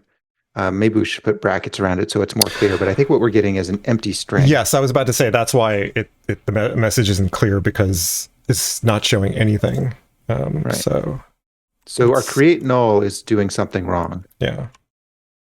Just gonna fix this while I'm here. It's probably gonna break a test. Oh, I hope so. Let's see.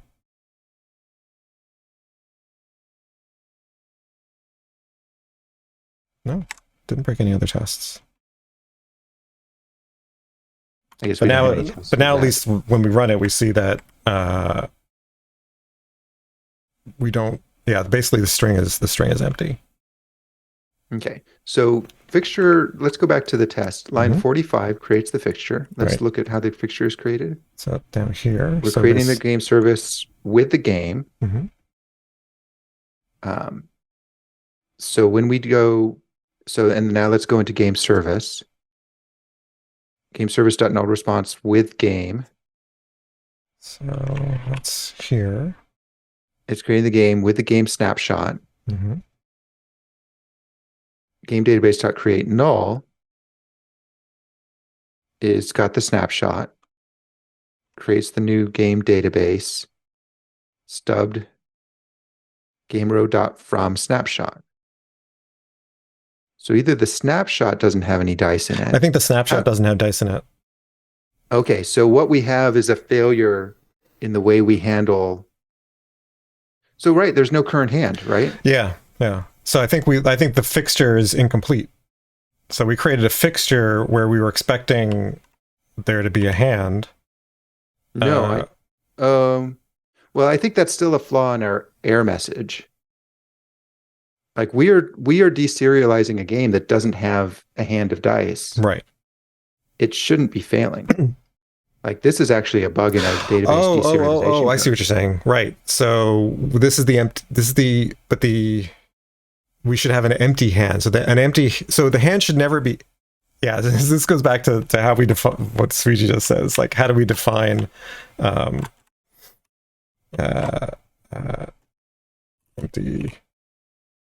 hand? So we define, where is it? Probably in game row, isn't it? So in hand of dice, non-existent dice roll. Yeah, so it is an empty list.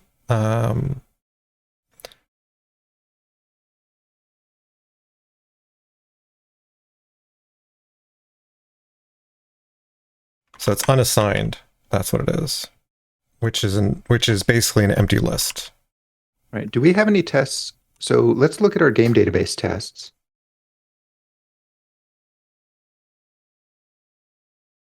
Do we have any tests that we can load a game that has no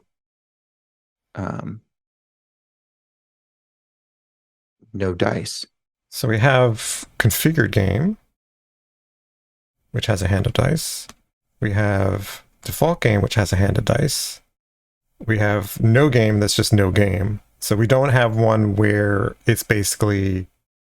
But these are the nulled cases. What about the non-nulled cases? See, this is where the nice thing about having a sociable test with an embedded stub, like what we're seeing is actually real world behavior.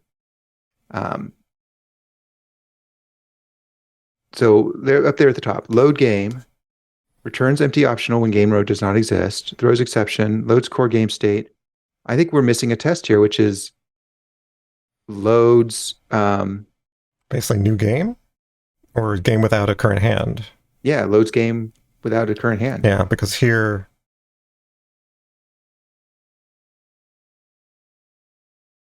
All right. And that would just be an empty string, right? I don't know.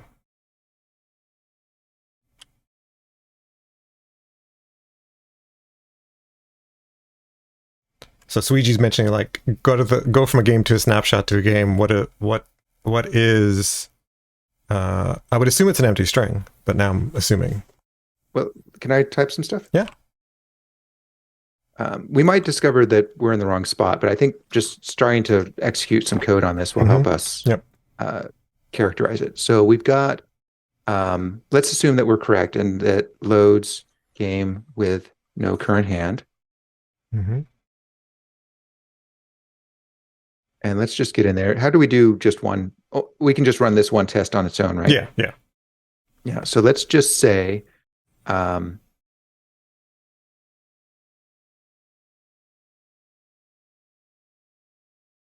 uh, and this is all temporary stuff. I know you hate var. Um, I'm fine with it. let's assert that. What's the easiest way to get the game snapshot to show up on the console?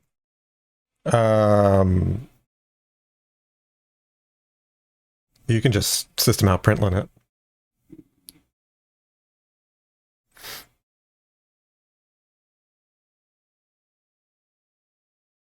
Just want to see what the current hand is. Okay. So if I do that, that should run just that one test. I don't know what you.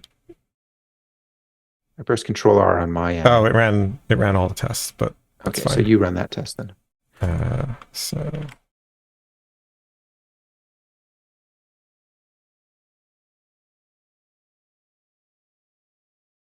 So here we go. Yeah. So it showed up. Current hand of dice showed up as an empty array. Right.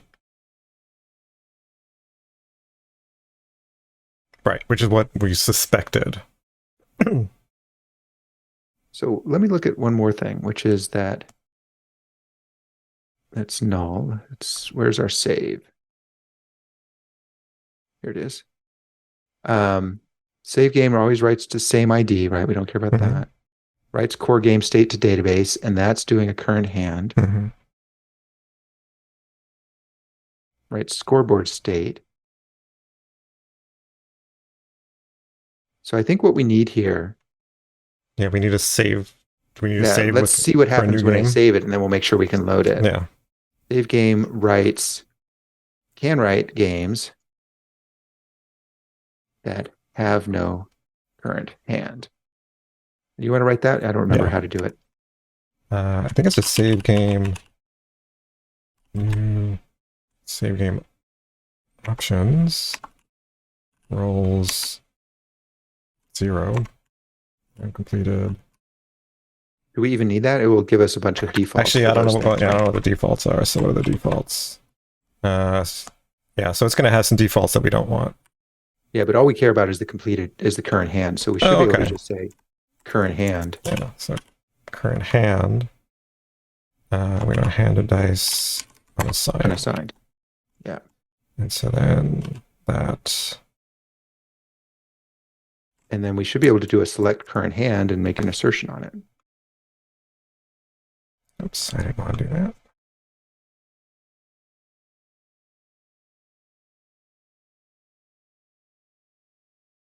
By the way, I'm really enjoying the work we did on these tests because they're so easy to work with, even though it's been weeks since we last worked with this. So I don't want to use the defaults here. No, I mean, we don't need them at all. Just select the current hand and nothing else. Oh, that's right. What am I doing? Duh. And then it's just going to be that. And let's just run this test.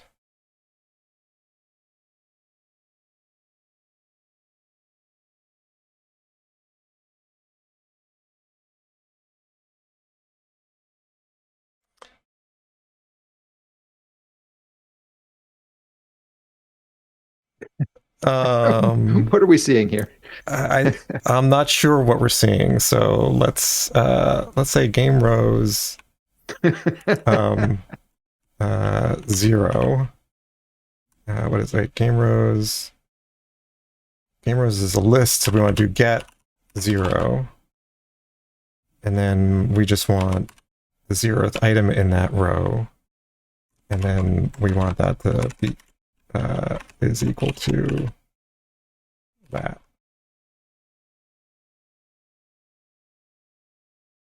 Is that right? Yeah, I think you're right, Suiji, which is just dumb. Yeah. Oh, yeah. Okay. I've run into this before. So how about we do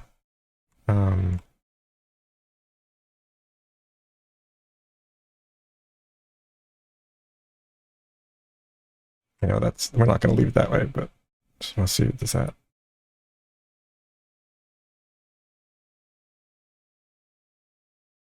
Yeah. Okay. So that's annoying. Make that ID instead of roles, would you? Sure. Okay. So now that you've got that working, I should be able to go back down to our load test. Do you want to change this back to be this, where we can just put the ID here, or do you want to leave it the way it is? I think it's fine. Okay. I think we don't actually want to check the ID. We're only doing that because JPA yeah. It's dumb. Yeah. It's, oh man. All right. Yeah. So back down at load, basically going to do this. We're going to execute the update where we insert the only game ID. We don't care about the roles, so I'll set that to 42. I'm going to set this to false. I'm going to set the current hand to be an empty string. Right. We'll load the game, and then we'll assert that the loaded game snapshot dot current hand. I'm getting a red squiggly, and I'm not sure why. Because you need to have a method call. Oh, that is, I see. That's what the auto completion gave me, but and this is going to be a hand of dice dot unassigned. Right. Assigned. Right. And yep. So let's run that. That should fail. That should give us the same failure we've been seeing. Yes. Yes. Okay, so I would just want to point out how amazing it is that a test of our controller exposed this bug. And that's what sociable tests are all about. And that's what nullables, you would not get this with any other approach. Like a stub, a fake, a mock, none of those would show this bug because the nullables go all the way through out to the very edges of the system.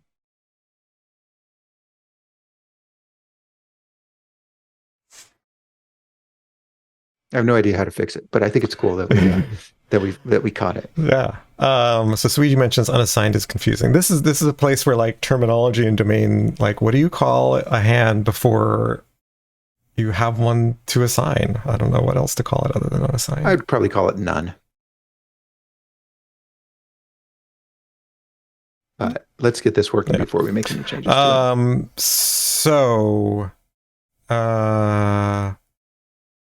So the other test told us that it writes an empty string. So that means what we expect from our game database when we do, whoops, not that far. It's actually... No, there it is, load game. Load game. The map, that's what I was looking for. So game row. So it's a problem with game row from persisted hand. Yep. And here's where... this is a conversion method that I would usually test. And since it's static, I would just make it public and just say, we expect an empty string to give us unassigned. We are testing it through game database. I don't think we have any tests specifically of game row, do we? I think we're doing all of our tests through the game database. Yeah, we're testing everything through game database, yeah. And I don't think that that's wrong necessarily. We are just missing a case, which is that from persisted hand needs to check to see if it's empty, and then it was going to return a hand of dice dot unassigned. Yeah, so the reason why I'd be writing tests against these conversion methods is I can write them as IO-free tests. Yeah, you could. Because that's a lot of work to set that up when we plan on this being our last episode. We got 70 minutes left. Oh, I mean, maybe I'm not understanding what you're saying, but like if we test from persisted hand and hand at an empty string, we expect the hand of dice to be the return value. So it's a functional test against this one method. Well, we've got a failing test that's failing in exactly this spot. So I don't see how adding another test would be helpful. Let's just, I mean, we're here. It's one line of code. Let's fix it. Okay, I would be writing. This is why I write tests against these conversions, because then I can find them, test them better, and more easily. But that's fine. We can just fix it. Yeah, I mean, I see what you're saying, but it's a whole, like, we don't have any tests around this at all. So doing this properly would involve introducing a whole set of tests. Oh, okay. Yeah. No, we probably don't want So to I do just that. don't want to do that. Yep. I gotcha. Okay. And I do think that it's actually adequately covered by our existing tests. Now, I think proper root cause analysis would want us to go back and say, okay, we missed something really obvious here. What else did we miss? Mhm. And then coming through and say, well, probably we would have done a better job if we had tested this directly rather than going through the database code. So I'm with you. I just don't want to do it. I gotcha. That'll fix it. Yeah, that's a guard clause. So if you wouldn't mind tossing a blank line in there. Thanks. Yep. Yeah, so that should fix all of our test failures now. I think it should. So let's go run them. Yeah, I'm with you, Suiji. I think it should really be. I think. Oh,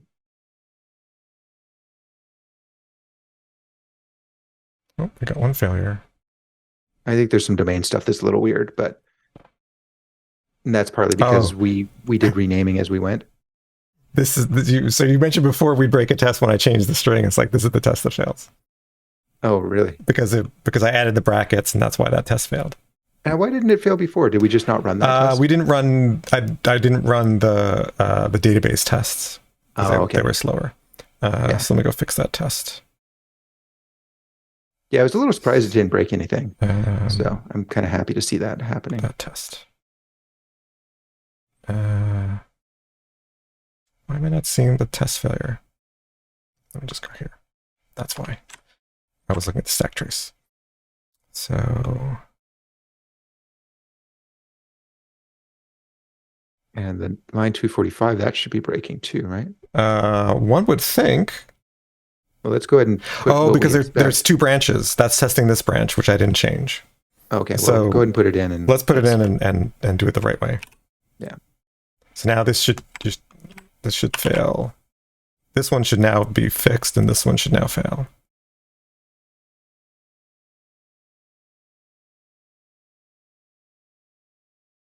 Yeah. All right.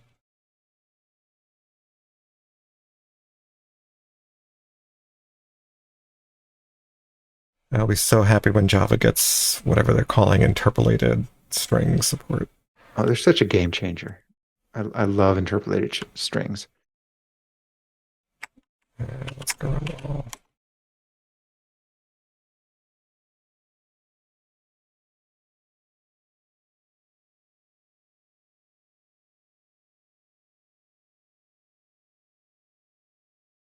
All right, everything's passing. Cool. So let's check that in. We fixed a deserialization bug, I think.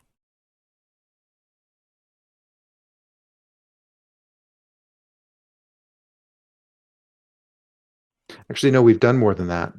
We've actually, yeah, before you check this in, let's go back to game service and put it back to using the delete me impl. Okay. So that we're not changing two big things at once. Gotcha. Right, because that's how we detected it. Right. Yeah.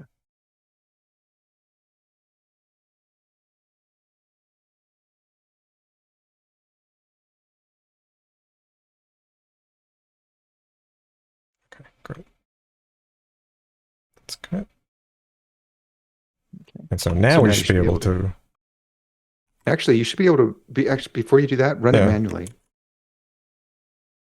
Run this manually? Run the code. Yeah, run Yacht manually. With the delete me, or after I make the change? Right now. Right now? Okay. Yeah. Because no, you shouldn't need to do that anymore. I think we fixed the problem that was causing that to error out on right. us. I see what you're saying. because we thought it was a Spring thing, Right. but it wasn't. It was a we screwed up thing. Yep.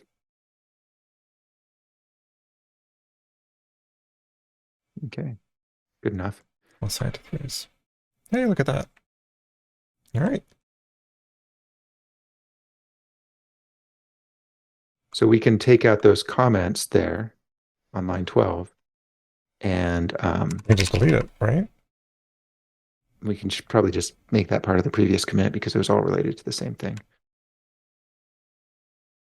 Oh, I thought we wanted to do in 2 commits. No, what I'm saying is that code that we just deleted, we only had that in place because of what we just fixed. Oh. Okay. I gotcha. Because we haven't actually made this change yet of getting rid of the... Right. Okay, yep. Okay. Now we can hopefully get rid of the delete me impl. Wouldn't that be cool? Take all the test pass.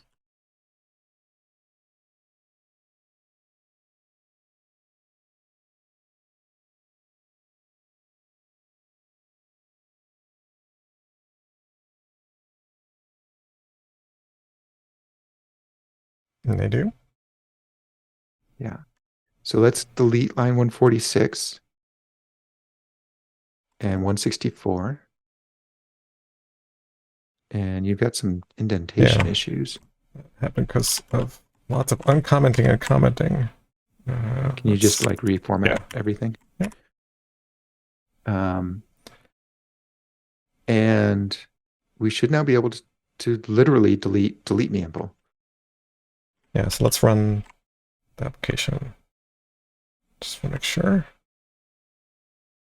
That shouldn't affect us because the production implementation doesn't use the null responses. Yeah.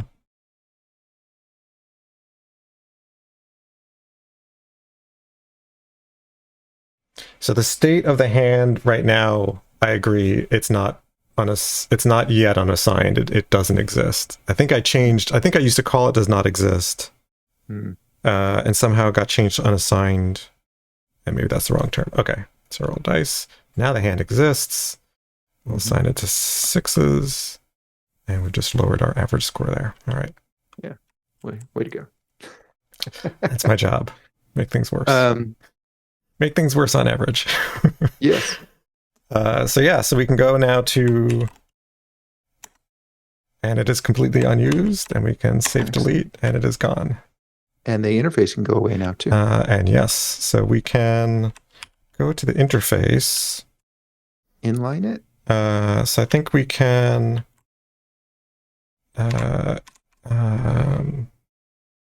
you've done this before. There wasn't inline. Yeah, so I think if we inline this,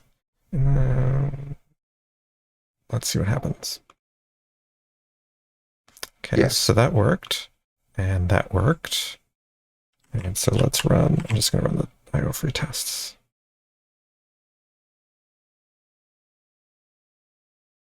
Boom. All right, run all the tests because we did do stuff with the database. Yeah, I just wanted more of a quick check before. Yeah.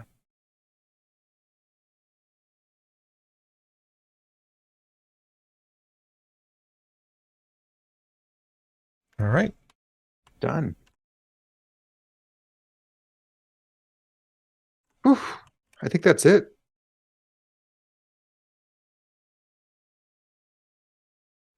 Make a note that that's the in-memory fake database.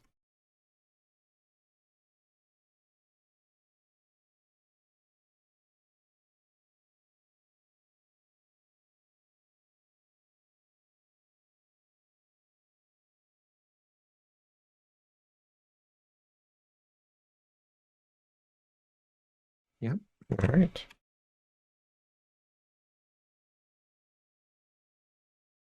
Look at that. That's great. That's Nullables. That's it. Ta-da. I think we're done. Yay! 20 episodes later, 60 hours. It's small matter. It's a small little change. It's a slight minor change. What'd you say? A minor change. Yeah, minor change. We'll be done in a few weeks. Again, to be fair, for everybody watching, the real issue here was switching from the fake to the to the stub. Yes. If we had kept it as a fake in the code, right. It would have worked. It would have been much, much faster. But and most people are going to be working with mocks instead of fakes or stubs anyway, and that's a much easier drop-in replacement. Yeah. Should we take our second break? Yes, let's take a break, and then we come back and figure out what to do next. Yeah, so we're going to want to talk to all y'all about what kind of project should we do next. So stick around for that. All right, we'll be right back. All right. So before we talk about what's next, it occurred to me over the break that we should probably sort of do a final recap. Mm-hmm. So we started out, purpose of the stream was really for me to show you what Nullables were all about. We were also going to talk about A-frame architecture, but it turned out that the ideas in A-frame architecture are so close to the way you do hexagonal architecture that really the only difference is whether or not you have interfaces for the infrastructure wrappers. Right. There's probably a little bit more we could talk about in terms of the way the inbound versus outbound adapters work, but really I think this ended up being a stream about Nullables. Yeah. So now that you've seen it, like we've done the whole thing, what are your thoughts? Well, I like it, and especially the error the bug that we just fixed was really nice, and being able to see exactly what went wrong was really nice, and I really have been doing a lot of thinking now, sort of how does nullable, so sort of separately I'm thinking about moving away from the terminology of hexagonal architecture, because I feel like everybody who talks about it does things differently than the way I have, basically has different interpretations, and I feel like my main concern is basically the separation of concerns of IO and everything else. To me, that's the fundamental thing, and A-frame is not, it's not really central to the way I see other people talk. Like you're the only one I've seen who deals with hexagonal in that way. Yeah, and I see other people do it similarly, but almost everyone else has, like, speaking of interfaces, and it bugs the heck out of me, has on the inbound side has an interface, and I'm like, that's not what Alistair said. Now, he wasn't very specific in his write-up, and apparently I mean, that's why we're seeing so many different interpretations. But like, a port just means you plug it in. It does not require, and it goes back to what we were saying before. It's like, I must have an interface to make it flexible and whatever. It's like, no, you don't. I do, and so what I'm basically trying to figure out is like, when would I use a nullable versus having an interface for an outbound port, because that's where the action is, and that's what I've been thinking about a lot. But I like we're literally like what we just saw. I mean, couldn't have sort of planned that better of finding that bug, and so it's been really nice to, and plus seeing how Nullables sort of fits with the way I've been designing my adapters anyway. Like there's the adapter that's doing just conversion stuff. Who cares what IO it is? It's just doing conversion. And then there's the really thin interface, which could sort of say, well, that's the nullable part. And I just hadn't been looking at it that way. And so I think I can apply nullables in two ways. One is sort of just the way you have it, but also push it into the adapter itself when you want to have multiple implementations to really try and push the like you said, like really have it cover as much of the real production code path as possible. So say a little bit more about that. How's that different than what we're doing here? So one of the things that the way of the separation of concerns that I like is that inside of the application layer, there is no IO. And so it makes it really easy to have a rule inside of your application and domain packages. You will never find IO. Right. Nullables breaks that. No, I don't think so. I think the way I approach A-frame architecture breaks that, but I guess it depends on how you're defining application. Yeah. So what I define as application. So for example, game database, right? We reference from game service directly. Right. So game service is in the application layer. Oh, yeah. See, that's an interesting statement because I think when people talk about how interfaces create decoupling, this is what they're saying. Because if your game service references a game database interface or whatever you want to call it, they're saying, well, I'm not referencing the game database. But the reality is that the code is referencing the game database just by a different name. So in my mind, they're not actually, like you say, it's not referencing the database, and I suppose it's not using that name, but the code is still running, right? So in my mind, it is referencing it.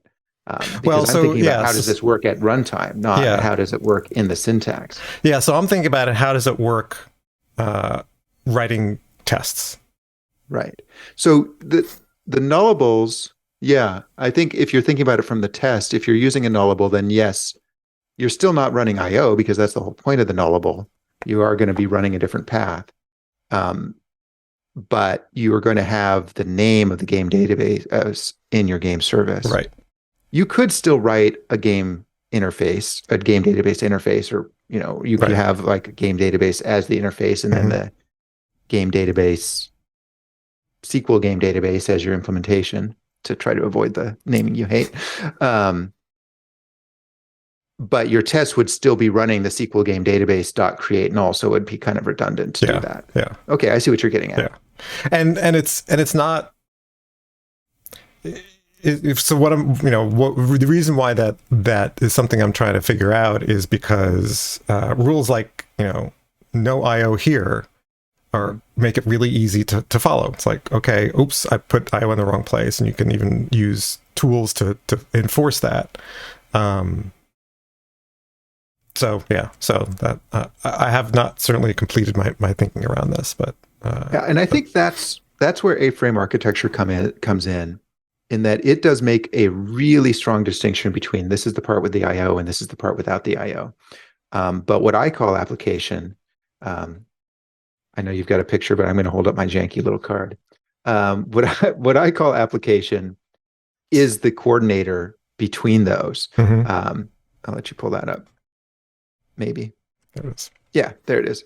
So what I'm calling application UI, it's explicitly its job is to coordinate between the two. So the game service is application layer, game database is infrastructure layer, and then game would be logic layer. So, I think is a pretty big distinction between hexagonal, which uses the interfaces to try to pretend that the application isn't talking to the infrastructure, but it still is. It's just talking to a port that is eventually, substituted at runtime with infrastructure. Right. And to me, the essence of what Alistair was getting at is be able to test this stuff without depending on runtime devices. Was he getting at it for testing purposes? Because he created hexagonal way back in the day. Yeah, he explicitly calls out, and this is why I started talking about it, is because, and I could probably find the phrase he uses, but basically it's right there in the pattern and really, really explicitly. And I don't know how many people pay attention to that, but when I was sort of refamiliarizing myself with what Alistair wrote when I started doing a presentation, when I did a presentation at Agile 20 something, I was like, yes, this is exactly why I liked it and I was attracted to it, is allow the application to be run, to be tested without depending on the runtime devices and databases, and also allow it to be driven in the same way via tests as the API or UI would run it.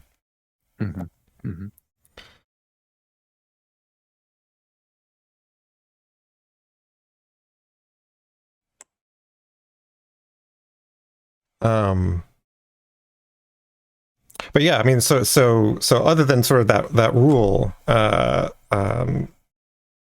and I forget where it came up. So the Agile Open Northwest Open Space, which was online this year, I went to, and we had a session. It was actually Matt Wynn and I had a session on null. What have we learned from pairing with James on nullables? I actually signed up for Agile Open Northwest, but I was so busy getting my course together that I ended up not going. So I'm really sorry I missed that because I did a live stream with Matt before we did this one. That's And why, and he suggested it. He suggested it's like, all right, let's do it. Yeah. So what was the conclusion? I mean, we talked about it. One thing that Llewellyn Falco mentioned is he was using a nullable-like thing to sort of repair legacy code. Mm. And that struck me really as an interesting comment and thought about again, sort of, you know, are we thinking about the code and when we're writing it new?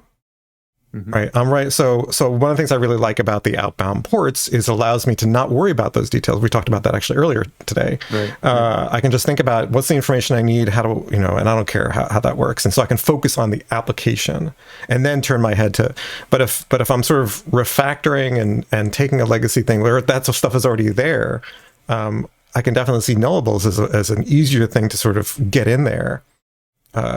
They do lend themselves to sort of poking in and making the seams. Yeah. Because you can do the embedded stub really at any level. Exactly. So you don't, like, in a perfect world, it's all the way down to the very edges of the game database. Right. But you could also do it at the game service level. And I think we actually did do something like that in the beginning, didn't we? Yeah, I think I'd have to look back, but I think we're doing that at a different level. Yeah. Yeah. Yeah. And so I thought that was a really interesting way to look at it. It's like, are you thinking about new design where I do think the ports are useful, or are you sort of trying to wedge in and find that seam where I think actually nullables are an easier first step? Well, it's much easier to put them in than to change the application architecture. Yeah. Yes. Yeah. Yeah.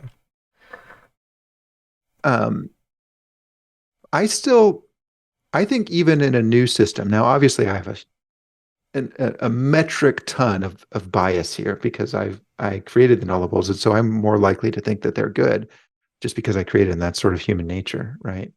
But I think even in a new system, I'm going to use nullables versus I'm not going to use the term port because that's got some baggage, but I'm more likely to use a You're going to say game an interface. database, a nullable game database, as opposed to an interface with a mock or a fake or a stub. Wouldn't use a mock, but I'd be more likely to use a game database that's nullable rather than a game database interface that's got a concrete stub or fake implementation. Mm-hmm.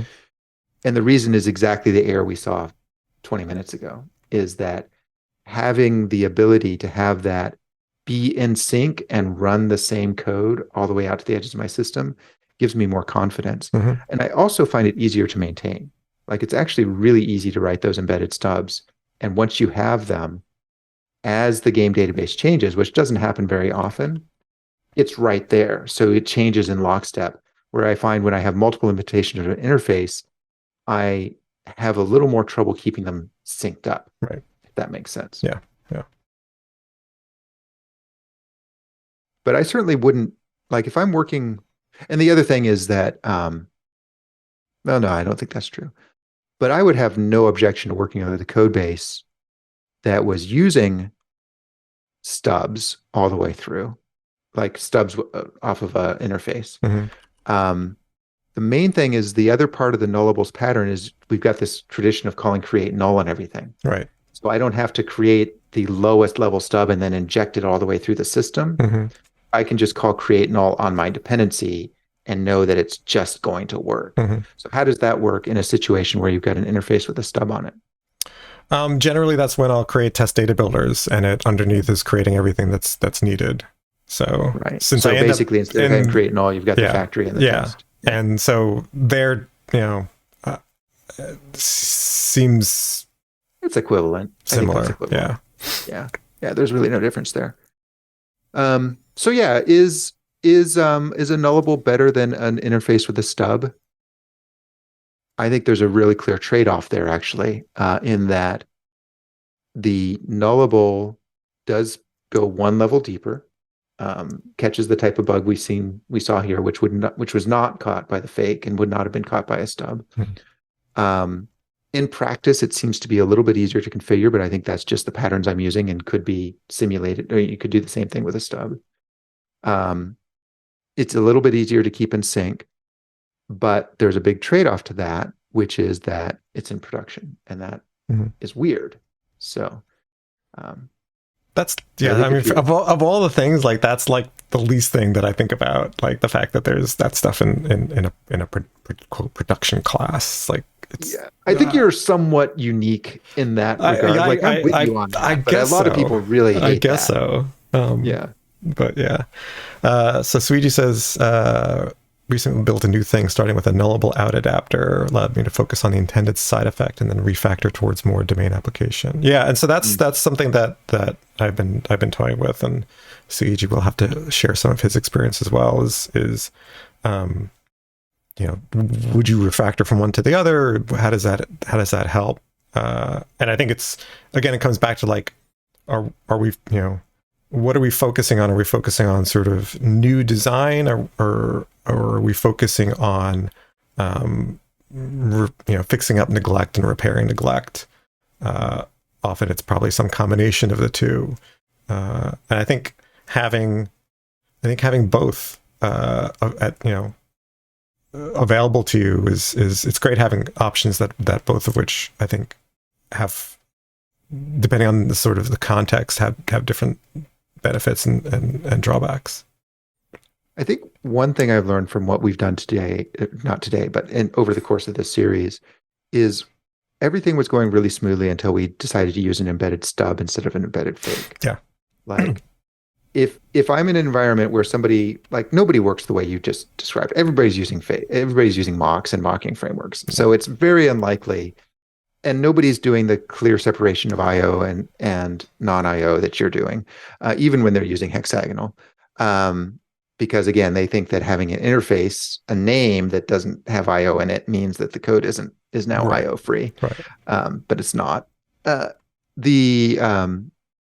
I don't know how useful this lesson is long term, but what I saw here was that you had a fake, and if we had just kept the fake and made that an embedded fake, we would have been done in episodes ago. Yeah. Episode. Yeah. Like it would just been okay. And the fake was really simple too. Yeah. Yeah.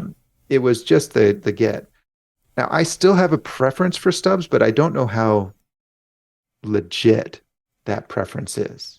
Right. Yeah. So that's something that I know there was in certain cases, having the stub forced us to figure out what are we actually testing. So that was really good. I'm glad we spent the time on that. That was really good. Whether it applies to all the cases, that I'm not sure about. Yeah. And so figuring out and teasing apart, and trying to figure out what are guidelines for, no, you know what, just use a fake, it's going to be better. Or no, you don't need the fake, use the output tracker. I'm not super dogmatic, but in any case, but if somebody were to come to me and say, yeah, I'm using nullables, and rather than embedded stubs, I'm using embedded fakes everywhere, I wouldn't be like, get away. Right. It would be more like, and what have you learned? Right. Like, because my suspicion, and not having tried it, my suspicion is that fakes hit a wall quicker than stubs do. In that you sort of have to make a choice where I'm going to make it sort of half a fake and half a stub, or I've got to put a lot of effort into making the fake more realistic. Mm-hmm. Yeah, and that's the danger of a lot of fakes that I see is often they are trying to simulate the real world precisely. It's like, no, that's not the point. They're supposed to implement an interface, but you can't help but like, well, what does that mean at actual runtime, and what are the differences between the fake and the real thing, and how much does that affect? How does that affect things? And even with the stubs, you need to take some of that into account. It does need to simulate the real behavior. Yeah. And the classic thing I use with JavaScript, and we actually did this with Matt's code when we were working on his Cucumber tool, a Cucumber repository tool, not related to Cucumber directly. And when we implemented the embedded stub, we said it's going to be asynchronous. It's going to actually do a set immediate in JavaScript. For those of you who aren't familiar, this sort of allows you to put something on the event loop and it will run later. And his fake didn't do that. And when we did that, we exposed a bug in his code. Right. Yeah. Very similar to what just happened to us today. Now the Sociable test exposed something that was not exposed before. Yeah. And that was really cool. But that's something I've learned just through experience. Like if you are writing an embedded stub, then you're going to make it asynchronous because the real code, the real database call is asynchronous. Exactly. Yeah, and I've run into similar things with a fake where I was holding on to the actual domain objects, which the database certainly does not do. Instead of serializing yeah. And so that caused some problems when it's like, wait, what? I never actually did a save because you didn't have to, right? Which ironically is how Hibernates is supposed to work. You never have to actually do a save. You just change your data and it figures out when to save it. Of course, I try to avoid that because I think that's way too much horrible magic. But in that, what I learned is like, no, just use snapshots always, and the things persist snapshots. And the stuff we did here, especially with some nice ways of formatting that's like, okay, now we'll always use snapshots, and that solves a whole bunch of problems besides that one. It actually now at least gives us, it may not be that great choice between sort of a builder that drives the object through the states, or you just magically, reconstitute it from some random set of state, which might be a valid alternative. That occurs to me. I think if we had built a fake rather than using the embedded stub, we may not have caught the bug we caught today. Because the reason we caught that is because our stub was actually doing the real serialization and deserialization. I don't know how that would have worked. I think we would have caught it with a real database test if we had written one, because what I would have done is I would have had tests that are just writing games and reading them, and do they read and write, and so it would have been caught there. But would have been caught by the Sociable VueController. No, test, it wouldn't have been caught that one. Thing that happened here. Yeah, it would have been caught at a different layer, which is at a different level of tests, which I would have if we'd written that test, which we didn't, and wouldn't have in either case. We would have caught it, but we didn't write that test. Yes, yeah. But I think actually because it's an embedded fake, I don't know. I don't even know what that would have looked like at this point. But the reason the embedded stub caught the issue is because it is simulating the real behavior, and I think a fake, or simulating the database, and it had to do the serialization and deserialization. Right. So doing a fake would have still done the same thing. Yeah. All right. Well, thank you for this opportunity to explore it in the codebase. Yeah, this is it's been great, and I'm actually sort of it's really like the output track. Like I'm going to be using the output tracker and output listener stuff. That's definitely now in my toolkit. So I'm actually been thinking a lot about domain events anyway, and so I'm really trying to think about, like, I'm actually working on another example project for basically buying tickets to an event. And there's the problem of how do you make sure that you've got a buyer, but they don't exist yet until you actually say, I want to buy this ticket. So you have to create them in a table, and then you also have to then create the reservation, which is associated with this other event. So you're basically, how do you make sure that happens? And where do there's a bit of domain-driven design of what is the size of your transaction. So there's some, the way to solve it generally is well, you don't try to write to two different sort of things where one could fail and then you have the database in an inconsistent state, but try to put it all in one database transaction is not good either, because that prevents other things. And so, well, you create a domain event, say buyer has been registered, a buyer has been created, and then when that completes some other part in its own transaction, then processes the purchase of the ticket. And so there's so events have been a lot on my mind, and I like the sort of the output tracker, thinking about that way of thinking is really appealing. I've actually been thinking about, so I'm getting ready to put together a library.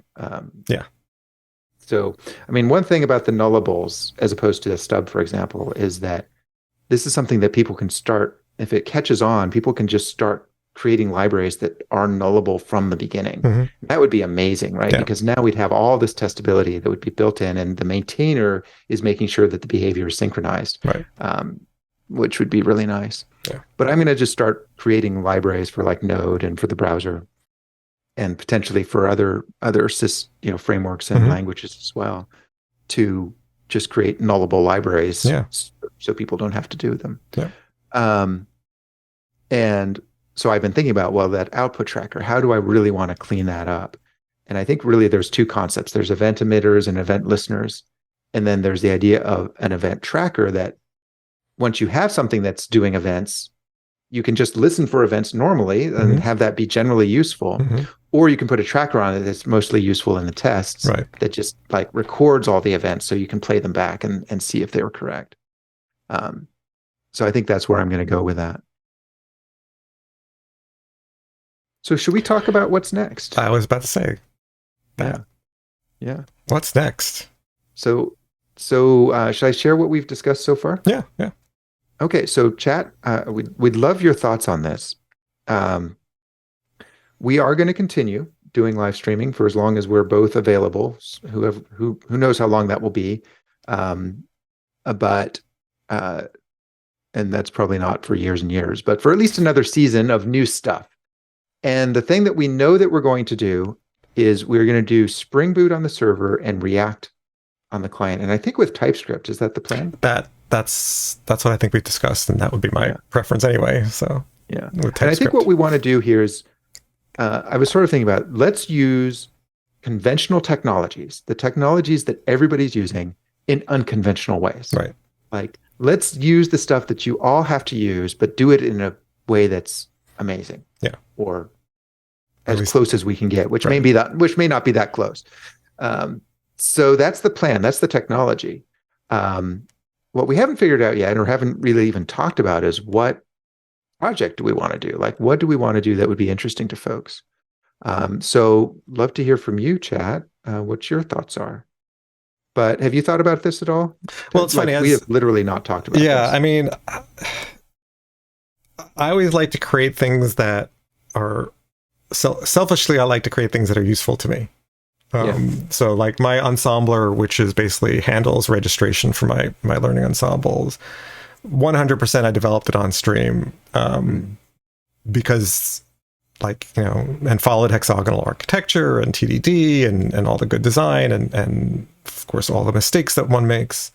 But then it's also a real product, so that you get that pressure of delivering small pieces and shifting from what you thought it needed next to something else that it needed next. So there's that aspect to it. We don't necessarily have to go that way, but that's sort of where I tend to go. The other thing is, there's. So I was working on this new example of basically an event, which is actually it turns out to be somewhat similar to Ensembler. It's like an event thing that you could sign up for. Because I actually hate most of, like, I've landed on like Tito for my sales page for when I have live courses. I can't stand Eventbrite.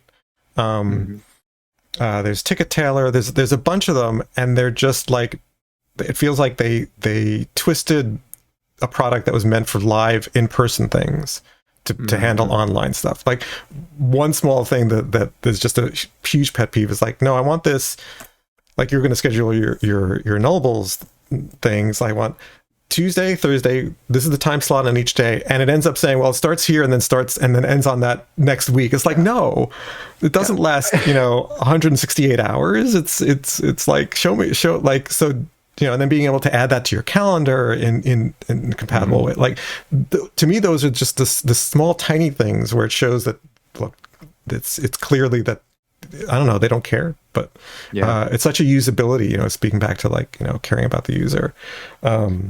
I actually had somebody sign up and say, yeah, this is a great deal. I'm getting 9 3-hour days. I had to write them back and say, no, it's 4 3-hour days. And they're like, oh yeah, I saw that.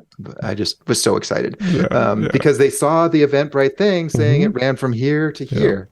I actually have right on the very first line of the description, this is 4 3-hour sessions.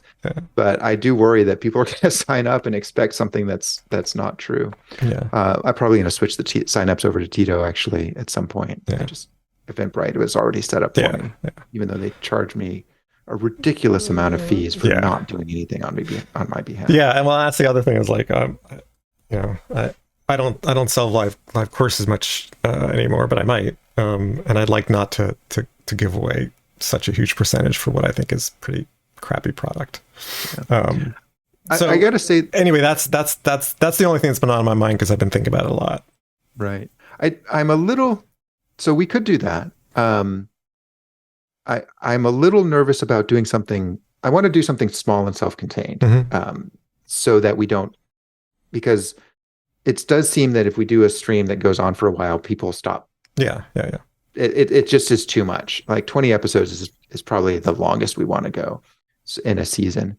So my concern about doing something like an event tool is that really doing something needs to be polished is more work than we can do in the time available. Yeah. The other thing I was thinking is and it's more what goes into what are sort of the things I'm trying to think of is folks integrate with a lot of systems. Mm-hmm. So what can we do that integrates with a lot of things? And so that's sort of like what would involve getting information from a bunch of other systems that would also be interesting. Yeah. Well, I mean, I think there's a lot of promise there, and you're right that there's something to be said for a system that is real. Like because also that gets into some really interesting conversations about how do you slice this? How do you do a minimum viable product? Exactly. Well, that's not the right term here. How do you do valuable increments? How do you slice it up into valuable increments? Yeah. Now we're talking about doing React, and the thing is people use React for stuff that it's really not needed for in a lot of cases. Like if you don't have a page that needs live changes, and if looking at Eventbrite, you're basically scrolling through a course description, pressing a button that takes you to a new page that does not need to be. That was why I was like, I don't know if that's a good fit. You'd want something that somehow requires either more complex state in on the front end, or is constantly getting updated pieces of information. So something that I did way back in the day that might be interesting to revisit, for my Let's Play TDD, which was like my first live stream, or was it even a live stream? No, we didn't have live streaming back then.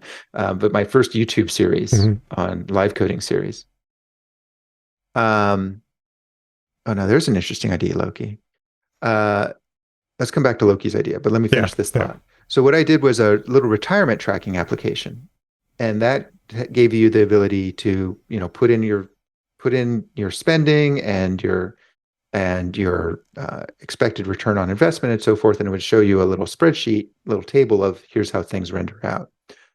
And I used the checks pattern language for that, and so I used total value, and I actually had it so as you changed, it would update the spreadsheet real time. So that is something that translates to React fairly well. Something else that I'm doing right now, this is literally a useful thing, and people actually seemed fairly interested in this financial stuff. It sounds fairly dry, but people were interested in it.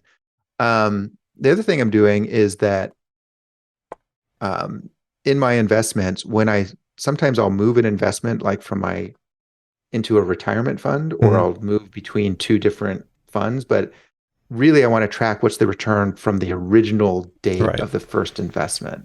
Like no matter which accounts it's moved through, because I'm just moving the money around, and then eventually if I sell it, I want to know, did I make money on that or not?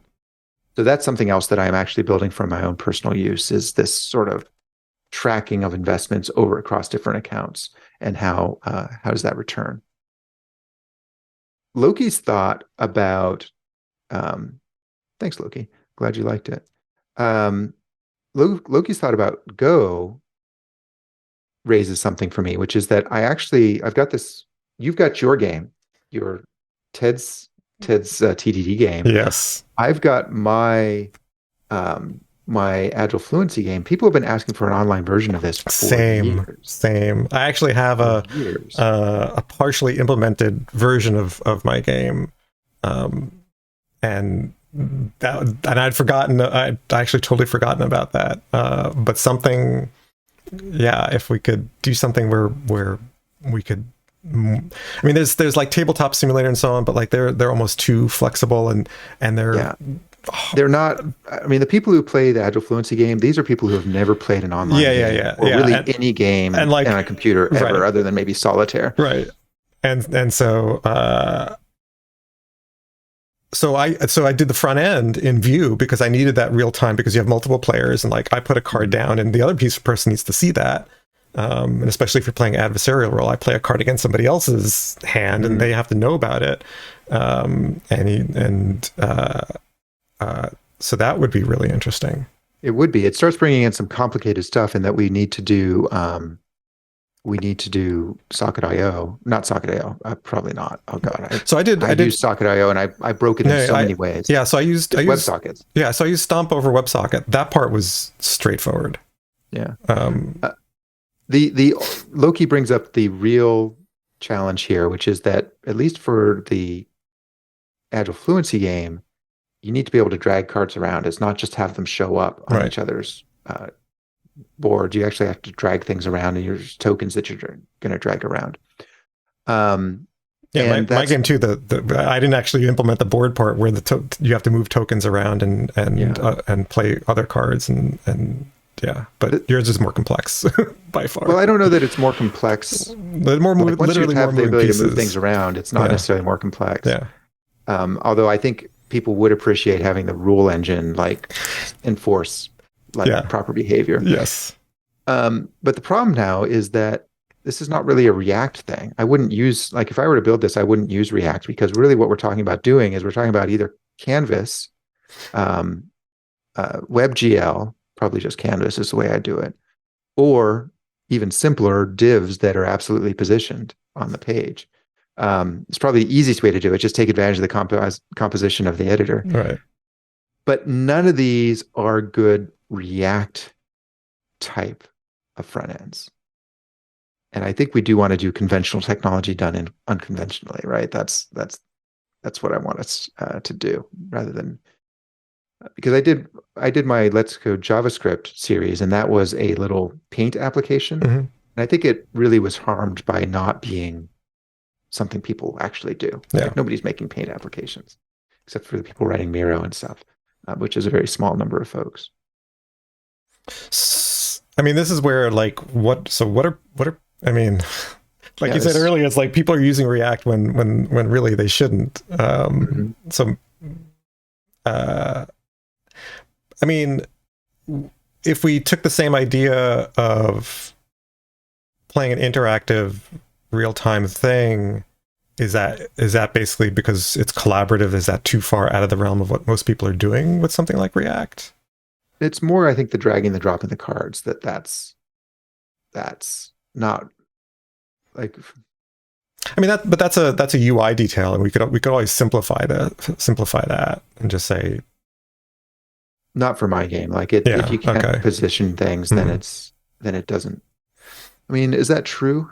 Could you make it work without the ability to drag things around where you're just clicking? Actually, yeah, you probably could. Is that true for your game as well?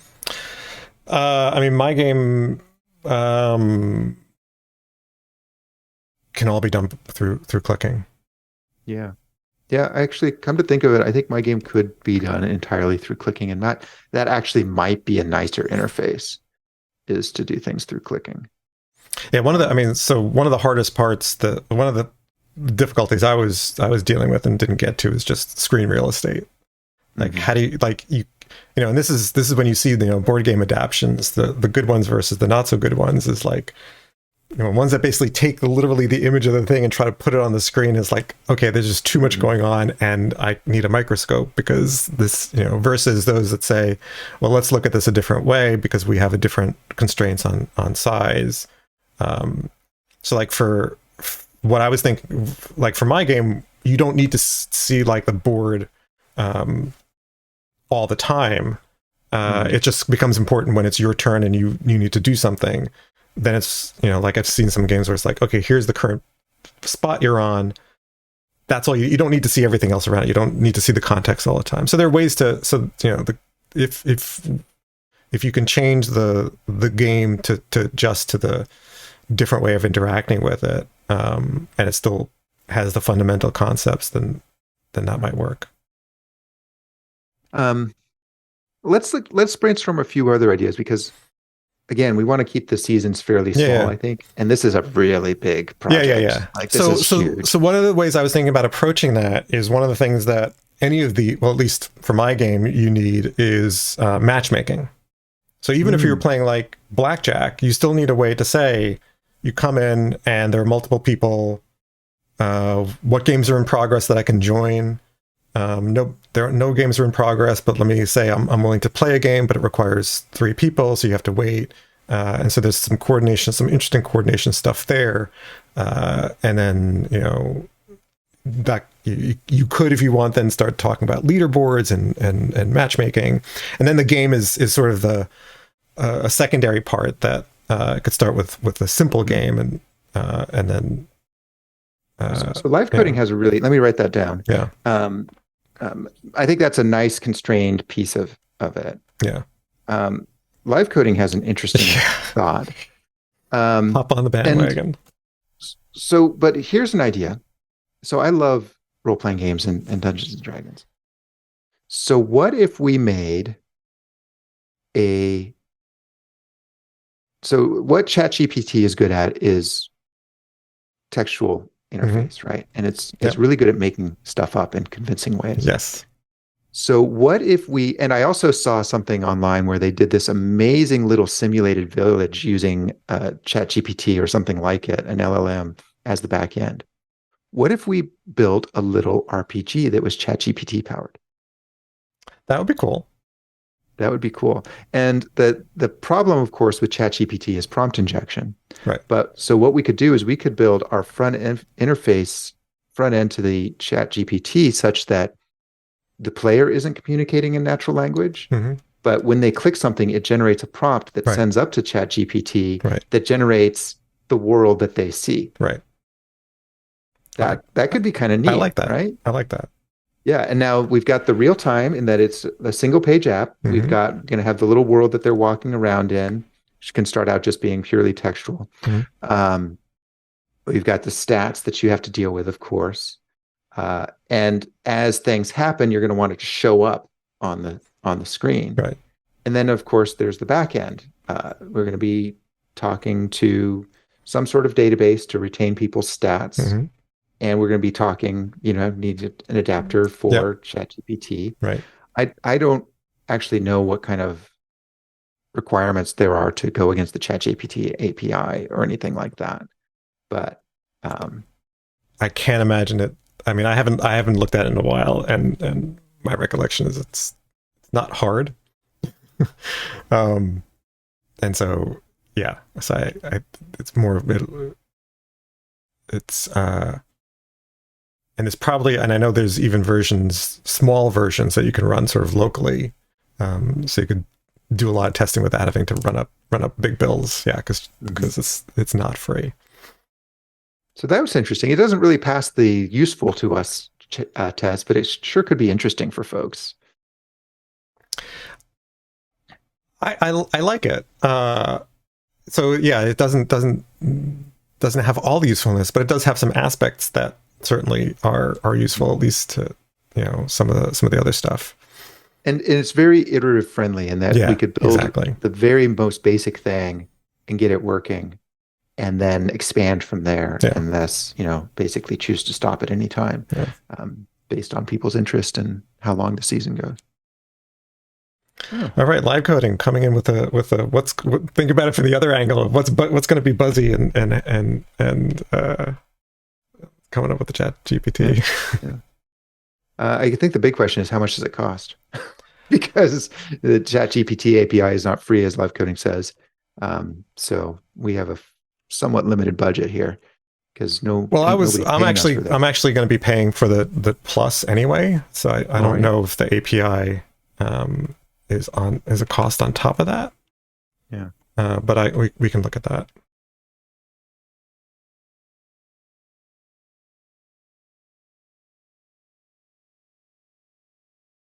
So yeah, we can see what the costs are for that. But yeah, I like that because it's sort of incremental, and And there's sort of all the stuff around it. That's interesting. And it's also it's actually quite similar to real world code in that there isn't going to be much of a domain model. Like right. It's going to be very gluey, right? Which makes me a little sad. Suiji. Well, see, I think that's this world that they made that was like a little simulated world that was using ChatGPT as the back end. It was super interesting because what these researchers had done was that they implemented their own memory, and every time they did a prompt, they would seed ChatGPT with "This is the current state of the world." Yes. And so that's the kind of things we could do. Yeah. So it wouldn't be just ChatGPT running the game. It'd be a mediated experience where we sort of play to ChatGPT's strengths, which is that it's an idiot that makes stuff up. But yeah, because I know that it constantly forgetting. It's like, oh no, let's implement this solution a completely different way. Like, I'm going to use UUIDs. I was using longs before, but yeah, I literally ran into that. I kept having to remind ChatGPT, no, remember, we're using this, and we're using this, and we're using this. So yeah, so keeping the state so that when we reprompt it, that it has that. That's also great. Yeah. I mean, if we use the 3.5 turbo, which is apparently the cheaper of the options, it's not a lot. Yeah, because we're not going to put this online. Yeah. We could. If y'all want to run this, you're going to pay for it yourselves. Yeah, we could, but it's like you want to run it, you pay for your own API. But yeah, I mean, it's 0.2 of a cent for 1,000 tokens. So I think we can. Yeah, even if a prompt is 10,000 tokens, then that's 2 cents. And if a typical game, in a typical episode, we'd be probably not doing more than 100 prompts. Right. So that's $2 an episode that we can afford. Yeah. Yeah. Hey, Dota. Woo. See, that subscription just paid for 50,000 tokens. Thanks, Dota. All right. ChatGPT on TED. Yeah. As soon as I get the money from Twitch. Yeah, I like that. I like that. Okay. ChatGPT powered RPG where we mediate the prompts so that we can have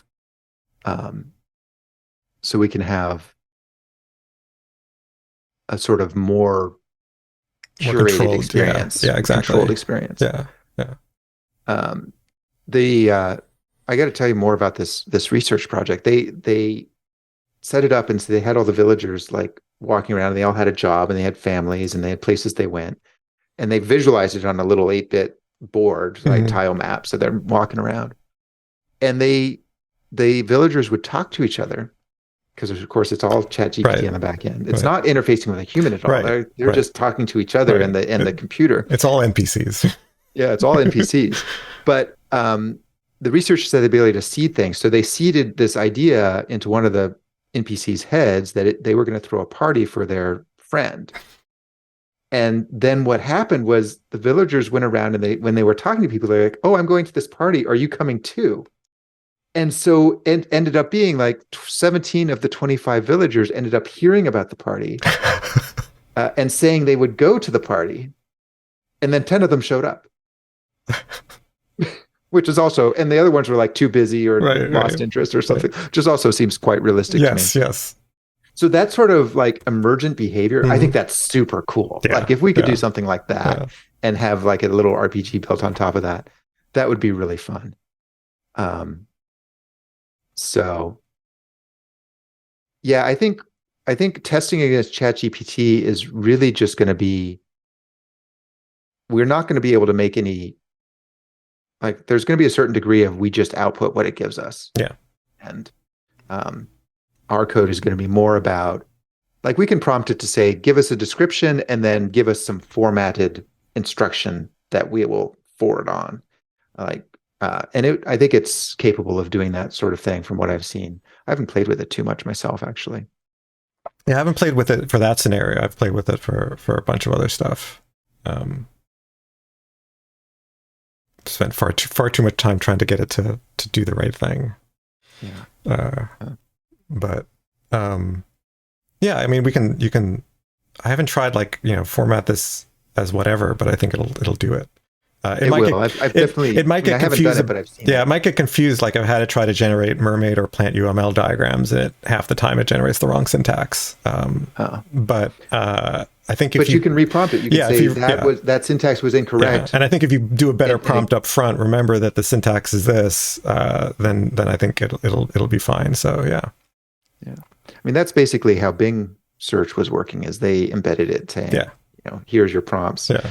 Then there was all that stuff about Sydney and people prompt injecting it, right? Which is kind of hilarious.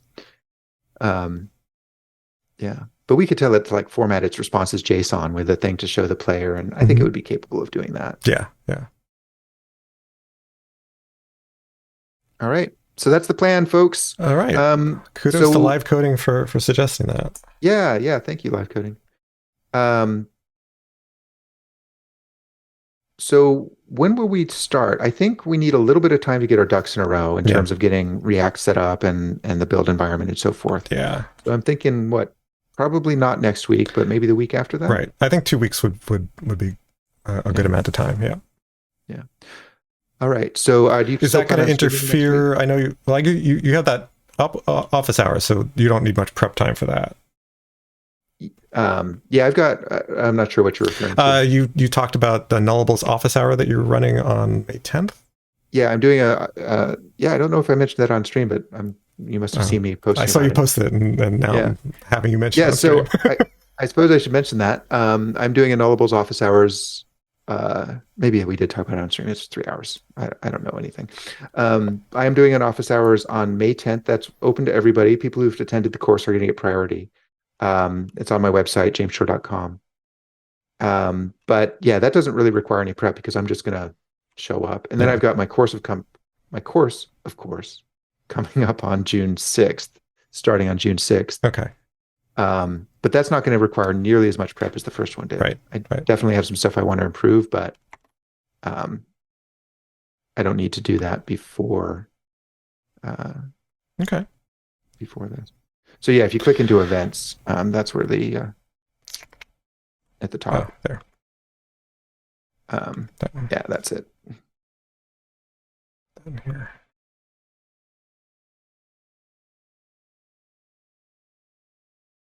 So are you going to be streaming next week without me? I'm going to try to. I'm trying to. Just been dealing with some stuff here, but I'm trying to bump up my streaming. So. Okay. Alrighty, folks. I think that's it then. Yeah. So we'll figure out the details in either of our Discords. If you come up with expansions on that or something, or even just other ideas, it sounds like this one we'll go with. So expanding on this idea, let us know. Yeah. I'm interested to hear your thoughts. And I think this is gonna be. I think this is gonna be really cool, though. Yeah, I think this will be fun. Yeah. Yeah, I think same bat time, same bat channel. We're going to be at the same Mondays, 1 to 4 p.m. Pacific time. I'll still put the episodes online, but we're going to try to get some of our tech that has given us problems. We're going to try to get that in order. Yeah. So maybe we'll see. At least more reliable, perhaps. Maybe. Fingers crossed. All right. Yeah. So season 2. Tune in May 8th? 8th. Yep. All right. So thanks, folks. Especially thanks for all the suggestions. And so tune in and we'll rely on you to also help us spread the word. Yeah. That we're starting a new season. Yeah. Excellent. All right. And come up with ideas about how to make this RPG dungeon work, because there's all kinds of possibilities. All sorts of stuff, yeah. All right. Have a good one, everybody. See you later.